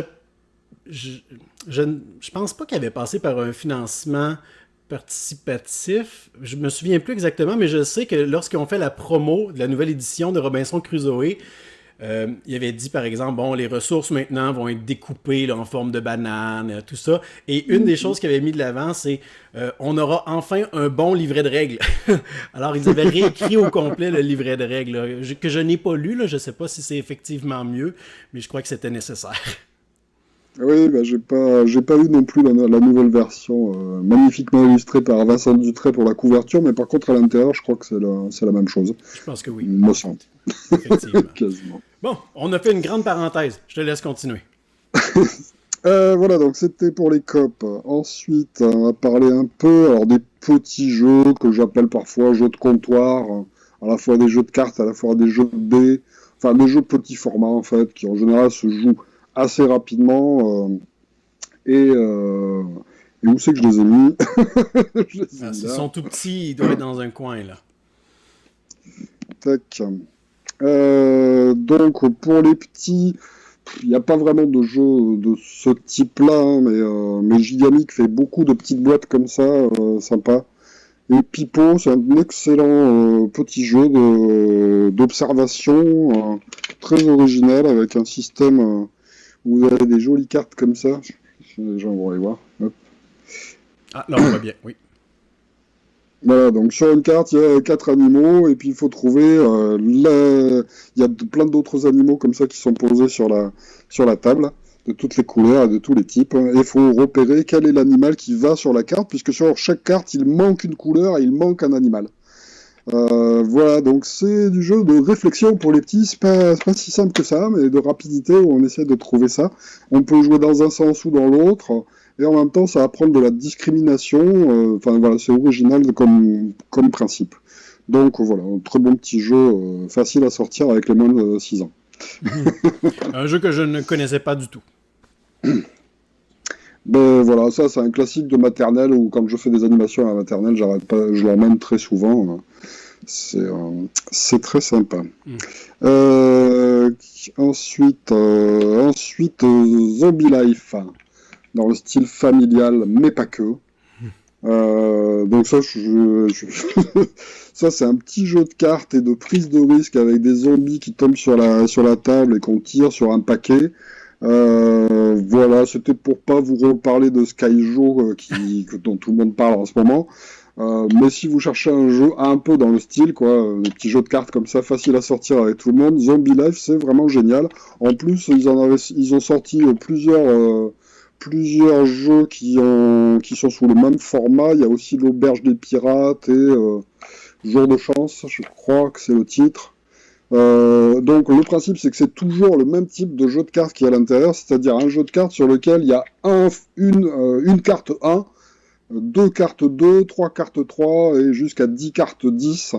Et ça permet comme ça de faire plein de jeux qui sont différents des jeux classiques. Et Zombie Life, c'est la règle que je trouve la plus originale et la plus sympa en fait, avec de la prise de risque et des petits coups de pute, entre guillemets, qu'on peut faire aux autres. Et donc, non, c'est très sympa et c'est jouable, voilà, aussi bien en famille qu'en soirée jeu, pour commencer une soirée jeu ou la finir avec des amis. C'est rapide. C'est le premier arrivé à 21 points et c'est très très sympa. Combien de joueurs tu as dit? On peut jouer jusqu'à 6. Jusqu'à 6, ok, oui. Quicks.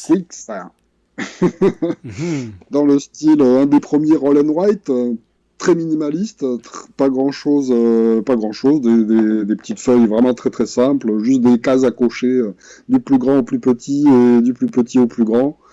Très simple, très tout public, facile à présenter à tout le monde, et en même temps, qu'est-ce que c'est bon, et qu'est-ce que c'est jamais non plus les mêmes parties, en fait. Il se passe des trucs, des fois ça dure 5 minutes, ça va super vite, bam, il y en a un qui met la tôle à tout le monde en remplissant son truc le plus rapidement possible, d'autres fois non, voilà. Donc ça, idéal pour partir en camping, en plus, putain, on le met dans une poche, c'est génial.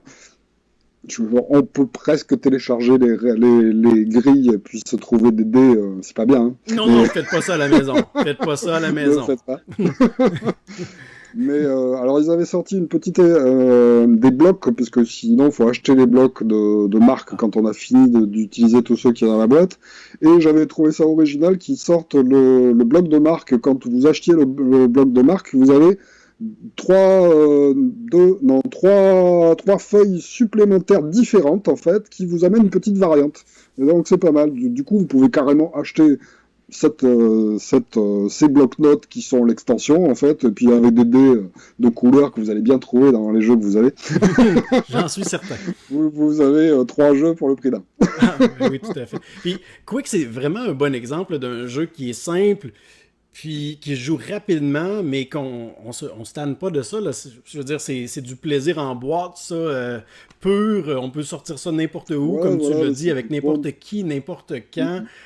C'est la preuve aussi là, qu'on n'a pas besoin d'un jeu très très long et hyper complexe pour se faire du plaisir. Là. Bah là, voilà, c'est la catégorie comptoir, c'est ce que ça, on peut appeler ça jeu d'apéro. Des fois, on n'a pas le temps, on n'a pas le temps de faire quelque chose de plus gros. On a 5 minutes. Ah bah tiens, on va se faire ça. Ah bah tu connais pas Tonton Robert? Bah tiens, tu vas voir, c'est hyper simple. Donc non, c'est super. Coloretto, là, c'est du jeu de cartes en fait, et de Michael Schacht. C'est jamais comment on dit. Et après, il y avait eu Zoloretto, qui est une espèce de version jeu de plateau, en fait, de ce petit Coloretto. Mais Coloretto, c'est aussi très simple, et c'est un bon jeu d'enfoiré aussi. J'aime bien aussi les petits jeux d'enfoiré, avec des règles vraiment hyper simples. On choisit des cartes de couleur. À chaque tour, soit vous tirez une carte, soit vous récupérez une des séries qu'on est en train de construire au milieu du jeu. Et voilà, c'est très simple, et en même temps, il y a moyen de faire des petites crasses aux autres joueurs pour les embêter. Et voilà, puis c'est pareil, ça aussi, qu'est-ce que j'ai pu l'emmener en camping? Je fais pas mal de camping, et hop, ça, on le met dans la poche, on peut y jouer sous la tente, c'est super, qu'il pleuve, qu'il neige ou qu'il vente, c'est génial. Si vous êtes au Québec, il va surtout neiger. Oui, il y a des chances. J'ai cru comprendre. Faut pas se faire attirer par... se faire bouffer par des ours. J'ai un copain qui est allé chez vous. C'est tellement fréquent ici au Québec de se faire bouffer par des ours. C'est là... Et il s'est fait pourrir par le guide parce qu'il avait laissé de la bouffe dans sa tente et que ça se fait pas parce que ça attire les ours. C'est classique. Des choses qu'on connaît pas en France. Exact. Voilà, et puis l'Ether Jam, qui est pas véritablement un jeu de comptoir, mais j'avais envie de le mettre parce que j'ai pas mis de jeu de lettres en fait, et qu'il y a aussi des amateurs. C'est un jeu de lettres coopératif qui, à mon avis, est le meilleur jeu de lettres qui a été inventé de ces 20 dernières années. Je trouve ça vraiment super. C'est coopératif, c'est Chess Game Edition qui a créé ça au départ. Là, c'est la version Yellow francisée. Et donc, c'est du jeu où on va chacun inventer un mot avec des cartes lettres qu'on mélange et qu'on passe à son voisin de gauche. Tout le monde fait ça autour du jeu. Donc, vous essayez, comme c'est coopératif, on joue tous ensemble, on n'essaye pas de créer des mots compliqués pour pas qu'ils trouvent, puisqu'il va falloir que chacun découvre le mot de l'autre. Et par un système où on va révéler une des cartes après les avoir mélangées et puis essayer de deviner la carte qui est devant nous et en inventant des mots par rapport à toutes les lettres qu'on voit chez les autres joueurs. Et c'est super pour les confirmer, hein, voilà, c'est pour joueurs confirmés quand même, mais c'est vraiment hyper original comme mécanique et ça marche très bien. Et puis on tente des trucs, ouais, je suis pas sûr de ma lettre, mais il faut qu'on gagne du temps parce qu'il y a un petit système de points aussi. Plus on ira rapidement, plus on marquera de points en fin de partie. Puis il y a différents niveaux de difficulté aussi. On peut commencer avec des mots de 3 ou 4 lettres, puis après, quand on est expert, on commence à jouer avec des mots de 8 lettres à découvrir. Alors il va falloir les découvrir une par une, et puis une fois que vous pensez avoir toutes vos lettres, il faut les remettre dans le bon sens pour reformer le mot que le voisin avait fait. Et là, il y a souvent des surprises, parce que ça se passe pas comme prévu. Et non, c'est vraiment génial.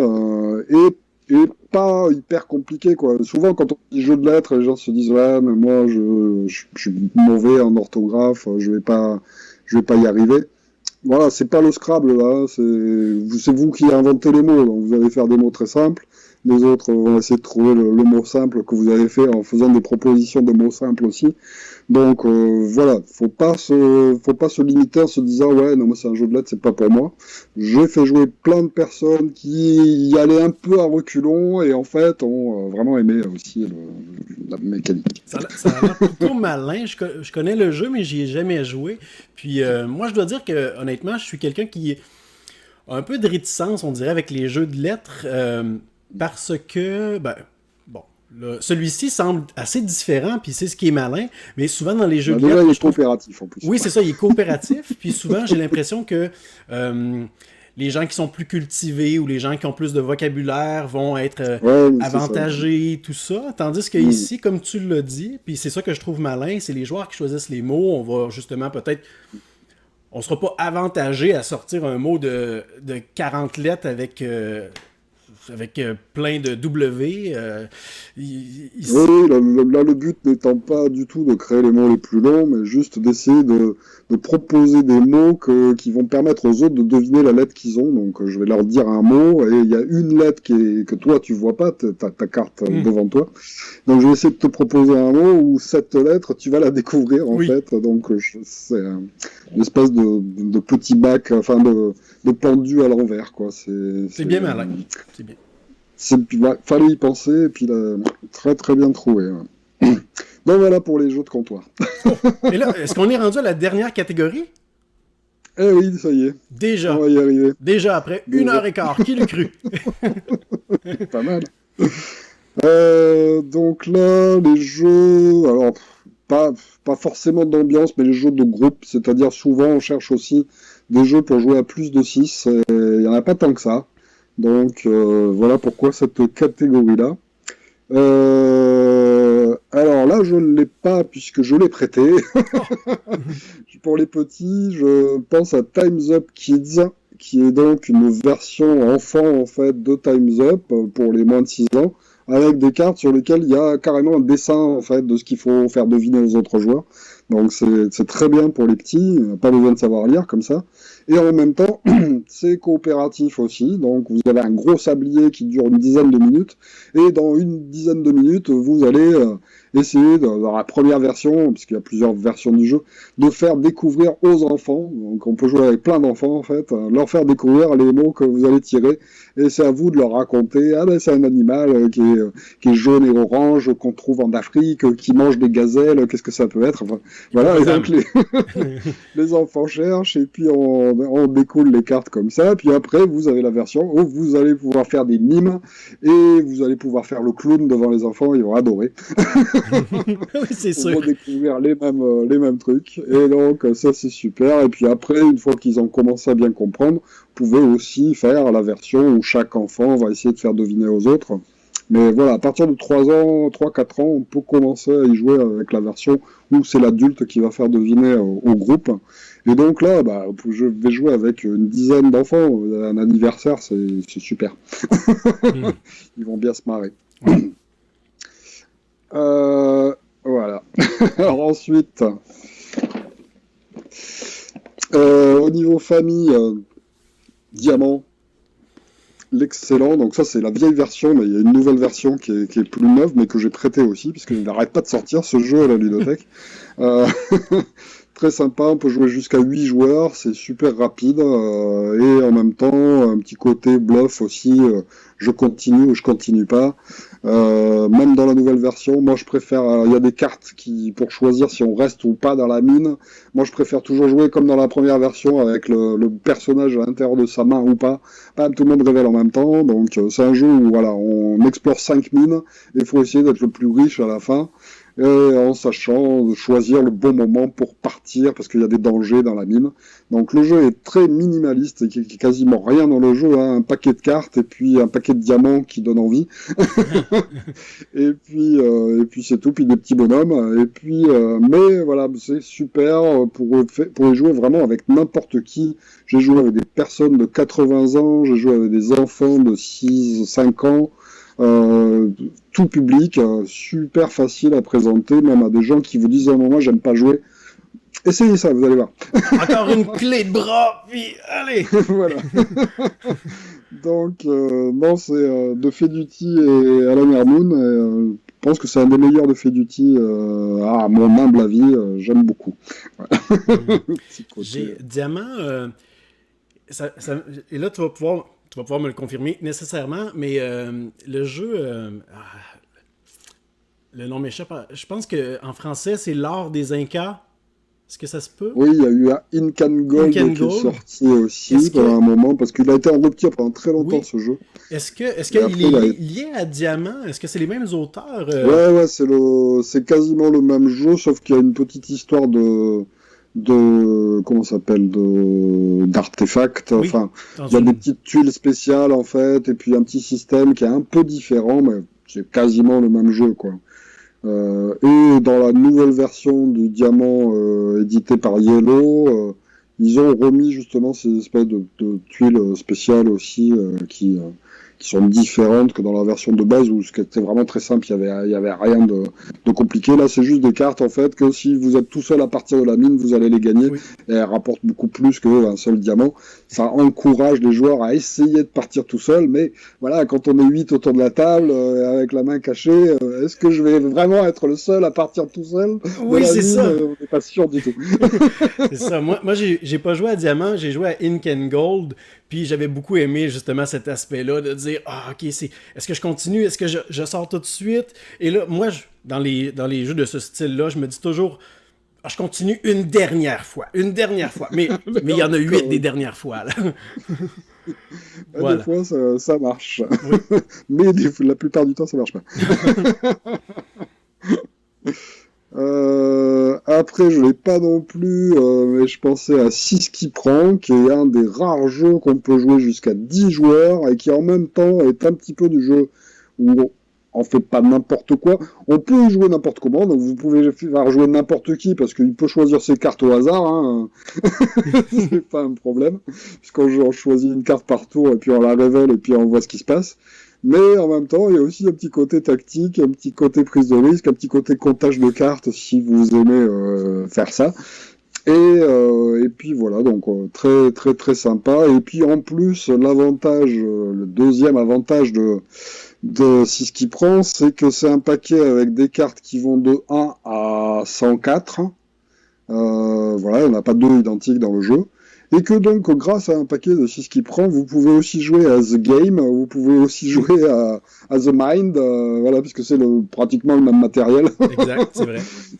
Et donc, avec un seul jeu, vous pouvez jouer à plusieurs comme ça, donc c'est bien aussi. Mm-hmm. Puis pourquoi pas en inventer aussi avec ce type de matériel, de cartes allant de 1 à 100.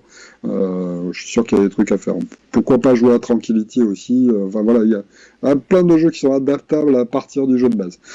Tantôt, on disait que en achetant Quicks, on pouvait avoir le 3 jeux en un. En achetant 6. C'est ce qui prend. Vous pouvez avoir une ludothèque. Ben, c'est ça. Oui, ben, d'ailleurs, c'est pour ça que que le suivant, c'est Dixit, parce que Dixit, c'est pareil. Il y a plein de jeux qui ont repris la mécanique de Dixit en différent, et donc avec un plateau une boîte de Dixit, tout qui tombe. Avec une boîte de Dixit, vous pouvez jouer à plein d'autres jeux aussi, les plus récents qui sont parus. Donc voilà, Dixit, c'est bien aussi. Enfin, surtout, voilà, la version Odyssey permet de jouer jusqu'à 12, je crois. Jusqu'à 12 joueurs. Et donc, ça, c'est du bon jeu aussi pour introduire des nouveaux joueurs qui connaissent pas. Ils commencent à avoir quand même une petite notoriété quand même importante d'ailleurs. Et ils ont vraiment inventé, en fait, ce principe de cartes que j'appelle des cartes représentatives.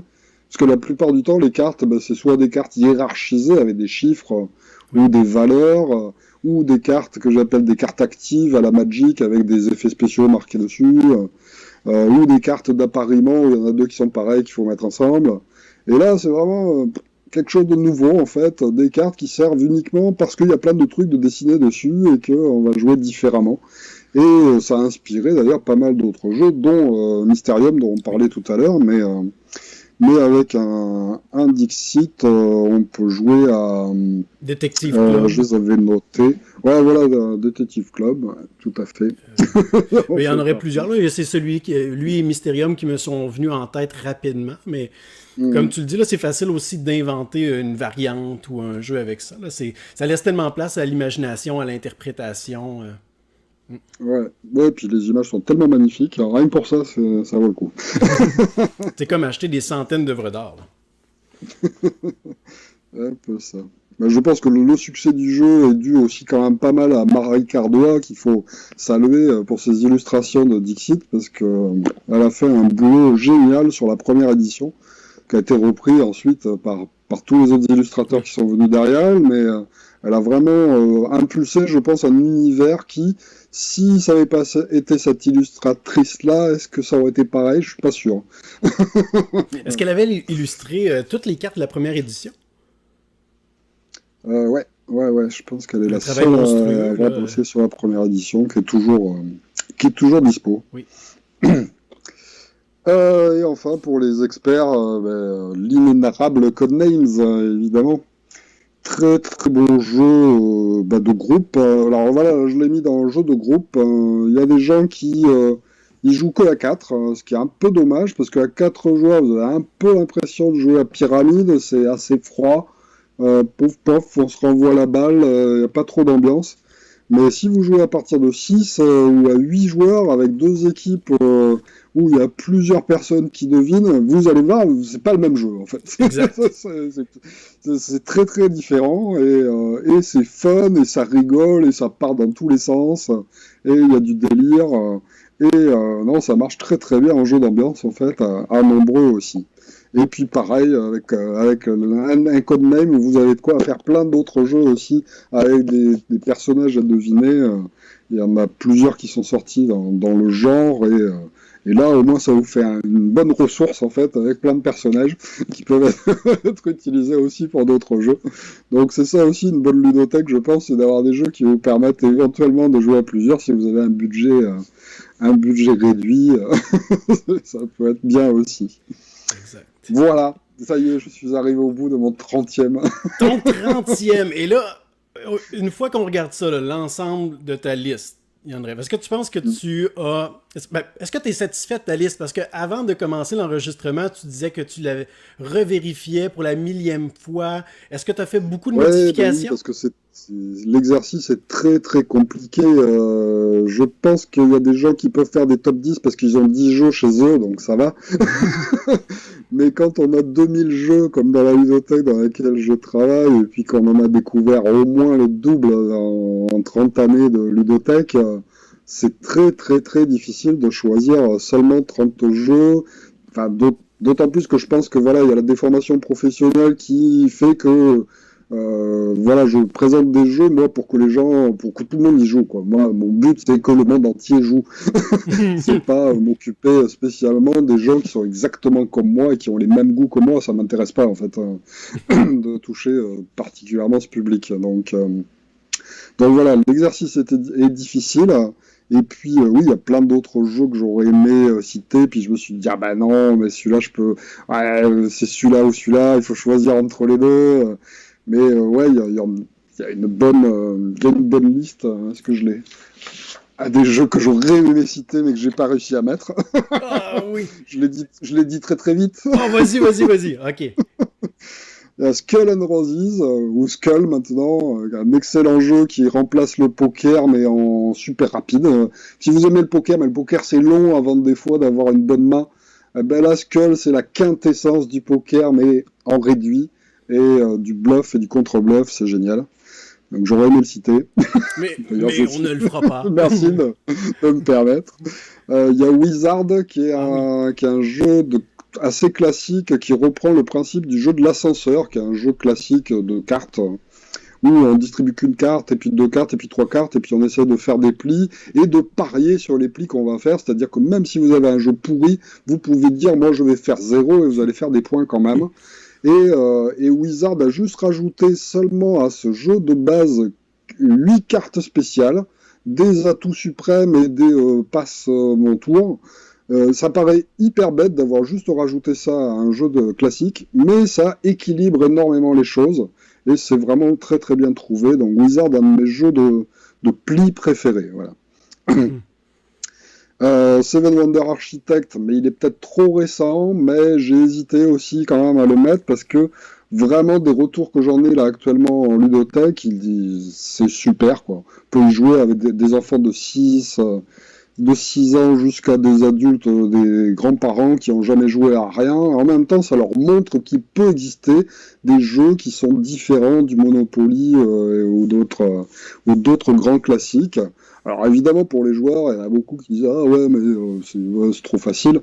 Oui, c'est peut-être trop facile, mais par contre, si vous avez un peu pour ambition de convaincre des gens de vos connaissances que vous n'êtes pas un gros taré à faire des jeux de société alors que vous avez 30 ans, Oui, le leur stéréotype. découvrir Seven Wonders Architect, c'est génial parce que voilà, vous allez pouvoir leur montrer un petit peu ce que c'est. Si tu avais Et pu ouais. le citer, ça aurait été, je crois, le jeu le plus récent de ta liste, là, Oui, sans c'est ça, contredit. Ouais. Mm, mm. Il y a Magic, j'aurais bien aimé le citer aussi, j'ai tellement joué, mais bon, c'est vraiment assez particulier aussi. Il y a Small World que j'aurais pu citer aussi, parce que c'est une très bonne alternative au risque. On me demande encore aujourd'hui, est-ce que vous avez un risque? Ouais, mais voilà, essayez Small World, vous allez voir, c'est un peu la même chose, mais en mieux, Oui, en plus moderne. c'est vrai. Il y a Libertalia, qui est un de mes jeux préférés en style jeu de cartes, et il y a des rumeurs de réédition. Ça serait bien, parce que Ben, vraiment un super jeu de cartes de Paolo Mori. En fait, il a été tout récemment là, repris par Stone Mary Games, qui ont fait Sight, qui ont fait Tapestry et tout ça. Là. Et je dis tout récemment, c'est, je crois, dans les derniers jours, dernières semaines, là, qui étaient précommandables sur leur site internet. Là, mais je crois que j'ai pas remarqué là, les différences, les ajouts ou quoi que ce soit, là, mais il sera donc nouvellement je crois qu'il y a disponible. une refonte graphique totale, ce qui est un peu dommage, parce que j'aimais bien l'ancienne version, mais bon, après, ça reste un jeu avec des capacités spéciales de cartes, où on a tous le même jeu, mais il y a des moyens de garder des cartes pour la manche suivante qui vont être différentes, on l'espère, des autres joueurs, pour pouvoir jouer la capacité spéciale au meilleur moment possible, et en même temps, vous n'êtes jamais sûr de ce que les autres vont faire. C'est du bon double guessing, où je sais que tu sais que je vais jouer ça, donc je vais faire l'inverse pour t'embrouiller. Très, très bon. Mais en faisant l'inverse, ça m'avantage pas, mais au moins je t'ai eu. Voilà. Et puis après, je pensais à Shadow Amsterdam, qui est... parce qu'évidemment, il y a les loups-garous que tout le monde connaît à peu près, mais Shadow Amsterdam est un petit jeu de cartes comme ça, à rôle caché, en fait. C'est bien aussi d'en avoir dans une ludothèque. Voilà, il y a des méchants qui jouent contre des gentils, et on a tous un rôle, on sait pas qui est qui, et en même temps, c'est par un principe de carte vraiment très, très simple et qui fonctionne très, très bien. Et surtout beaucoup plus dynamique que Bang, qui était un peu dans le même genre. Oui. Mais Bang, les règles sont quand même trop lourdes et je trouve le jeu trop long. Enfin, je l'adorais avant de découvrir Shadowhunter, qui est la même chose, mais en ramassé, condensé, et où voilà, on passe pas 1 heure et demie quand on a été le premier tué à regarder les autres jouer. C'était un peu le problème de Bang aussi, c'est que les parties peuvent être longues, et comme c'est un jeu d'élimination, se faire éliminer d'entrée... on s'ennuie un petit peu quand même. Hein. Oui, moi je dis souvent le running gag lorsque les gens parlent de loups-garous et qui sont éliminés. Je dis toujours qu'ils peuvent faire une partie d'un autre jeu avec la gang des éliminés. Là. C'est ça, faut trouver un jeu sur lequel on puisse s'inclure petit à petit, mais ouais, c'est bien de prévoir autre chose à côté. Alors voilà, ça, puis le jeu t'en de as-tu Go, d'autres? pour finir, qui est le jeu de stratégie par excellence, que malheureusement j'ai pas eu tant de temps que ça à pratiquer, parce que ça fait partie d'un jeu où on peut y passer sa vie, je pense, à comprendre les stratégies, mais vraiment hyper original. Enfin, ça reste encore pour un jeu traditionnel, un jeu hyper original, et pourtant avec aussi une mécanique très très simple à la base, quoi, mais qui permet, quand on joue sur un super grand plateau, des parties complètement dingues, où on fait des petits combats par endroits, puis tout à coup on sent qu'on va, allez, je te laisse te battre là, puis moi je vais aller en profiter pour commencer à préparer ma stratégie pour la suite du jeu. Et voilà, comme je disais tout à l'heure par rapport aux échecs, l'inverse des échecs, enfin c'est pas l'inverse des échecs, c'est aussi très stratégique, mais en même temps, voilà, vous avez le droit de souffler au go et de dire, là je me prends la tête trop sur cet endroit-là, donc... tiens, je vais aller jouer carrément à l'autre bout du plateau, ça déstabilise l'adversaire qui s'attendait pas à ce qu'on arrête, qu'on abandonne. Mais il abandonne, c'est parce que il va gagner. Enfin voilà, il y a des moyens d'introduire aussi du bluff dans ce jeu qui pourtant paraît être un gros jeu abstrait à la base. Donc j'aime beaucoup. Voilà.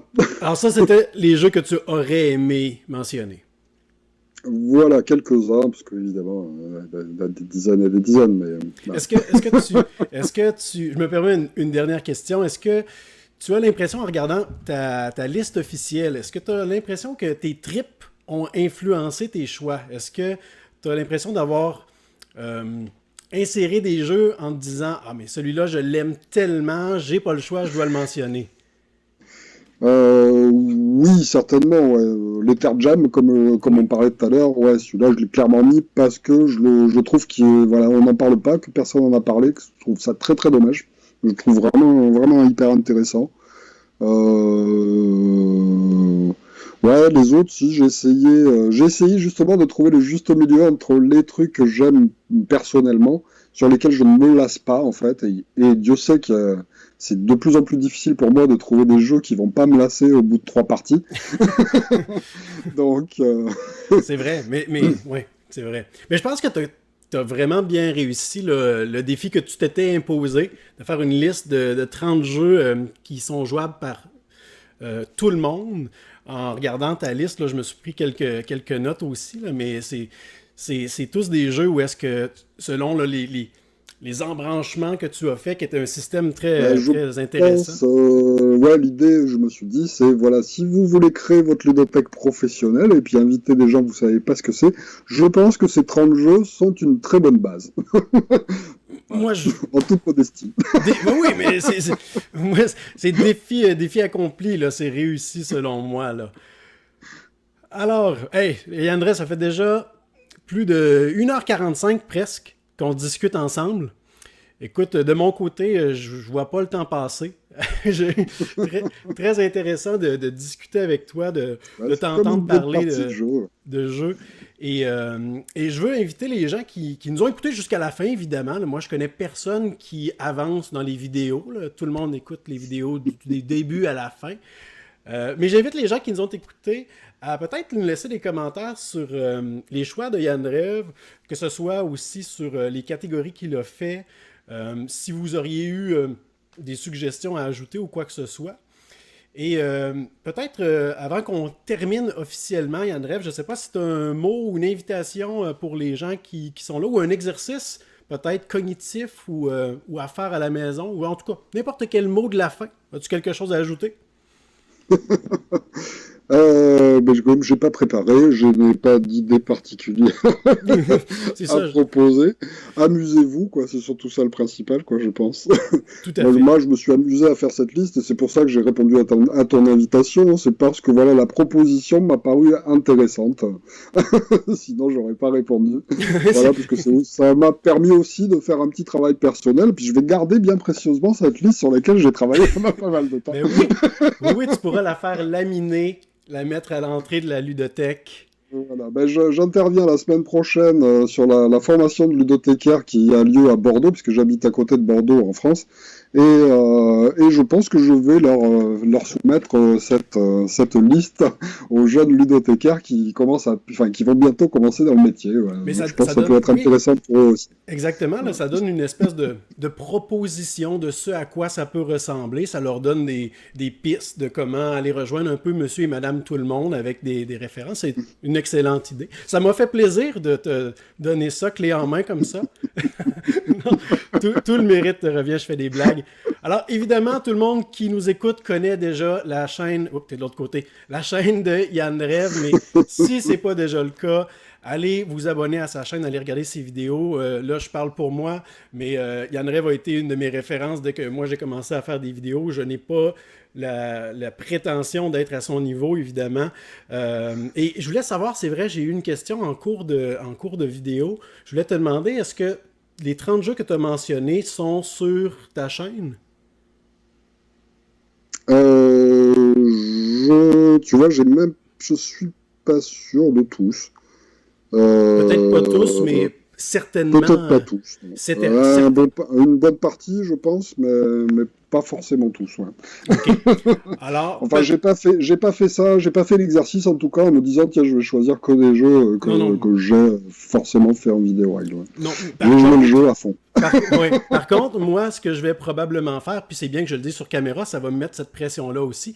Je vais essayer d'y penser. Je vais probablement mettre dans la section commentaires là, les liens vers les vidéos que Yann Drev aura fait pour ces différentes propositions-là. Donc, si ça vous intéresse, s'il y en a un jeu dans la liste qui a attiré votre attention de par les interventions de Yann Drev, ben, vous pourrez aller jeter un coup d'œil là-dessus, cliquer sur le lien et avoir là, plus d'informations de A à Z, des vidéos, comme il le disait lui-même tantôt, beaucoup trop longues, mais où vous pourrez là, vraiment par vous-même par la suite maîtriser le jeu. Alors, oui, encore une fois... didactiques, juste, ouais. Pardon? Moi, je disais des vidéos qui sont didactiques. Je voulais dire tout à l'heure que l'explication orale des jeux avec des gens en vrai, c'est pas du tout le même exercice que celui de faire une vidéo explicative de jeu, quoi. Donc c'est pas la même chose. Je prends nettement moins de temps dans la vraie vie pour vous expliquer une règle de jeu, parce que vous pouvez me poser des questions directement, alors que là, je suis obligé d'anticiper toutes les questions que le spectateur va se poser derrière l'ordinateur et donc ou sa tablette, et donc du coup c'est pour ça que c'est plus long, hein, parce que je suis obligé de me dire qu'est-ce qu'ils vont penser, qu'est-ce qu'ils vont se planter, donc je vais tenter de répondre à toutes les questions possibles. Et répéter les informations pertinentes, ben oui, c'est tout un exercice. Mais bref. Alors, merci à tout le monde de nous avoir écoutés jusqu'à ce point. Merci Yann Drev pour ta présence, ta participation, ton investissement aussi. Quand je lance des invitations, je me dis ça serait tellement facile pour quelqu'un de faire ça à la va-vite là, sur un petit coin de table, sur un bout de napkin. Mais je vois que tu t'es impliqué, tu as pris ça au sérieux. Puis ça, je l'apprécie beaucoup. Puis je suis convaincu que les gens qui nous écoutent aussi, ça fait quelque chose de solide. Tu l'as dit toi-même, là, tu vas peut-être l'utiliser dans un contexte professionnel. Je suis super content d'entendre ça, en fait. Alors, merci à tout le monde pour votre écoute. Puis, vous pourrez laisser vos salutations à Yann Drev aussi là, dans la section commentaires. Puis, on se retrouve dans un prochain épisode pour la suite de cette série. Alors, merci Yann Drev, puis j'espère qu'on aura l'occasion de se reparler prochainement. Merci beaucoup à toi, et puis merci à tous les spectateurs. Et c'est ce qui conclut le premier épisode de la série La Ludothèque Parfaite. Un grand merci encore une fois à Yann Drev qui a accepté de me consacrer une soirée complète, très généreux de son temps. Je lui en suis très reconnaissant. Et je vous invite à nous laisser vos commentaires, vos retours, vos rebondissements sur les différents sujets qui ont été abordés dans cette vidéo. Dans la section commentaires, laissez-nous également un pouce vers le haut. Ce serait la moindre des choses tout de même. Et considérez vous abonner à videoregle.net et à notre chaîne L'École du Jeu si vous voulez suivre le reste de cette série sur la ludothèque parfaite, parce que la semaine prochaine, je vous reviens avec un prochain invité. Sur ce, je vous remercie pour votre écoute et je vous dis à la prochaine.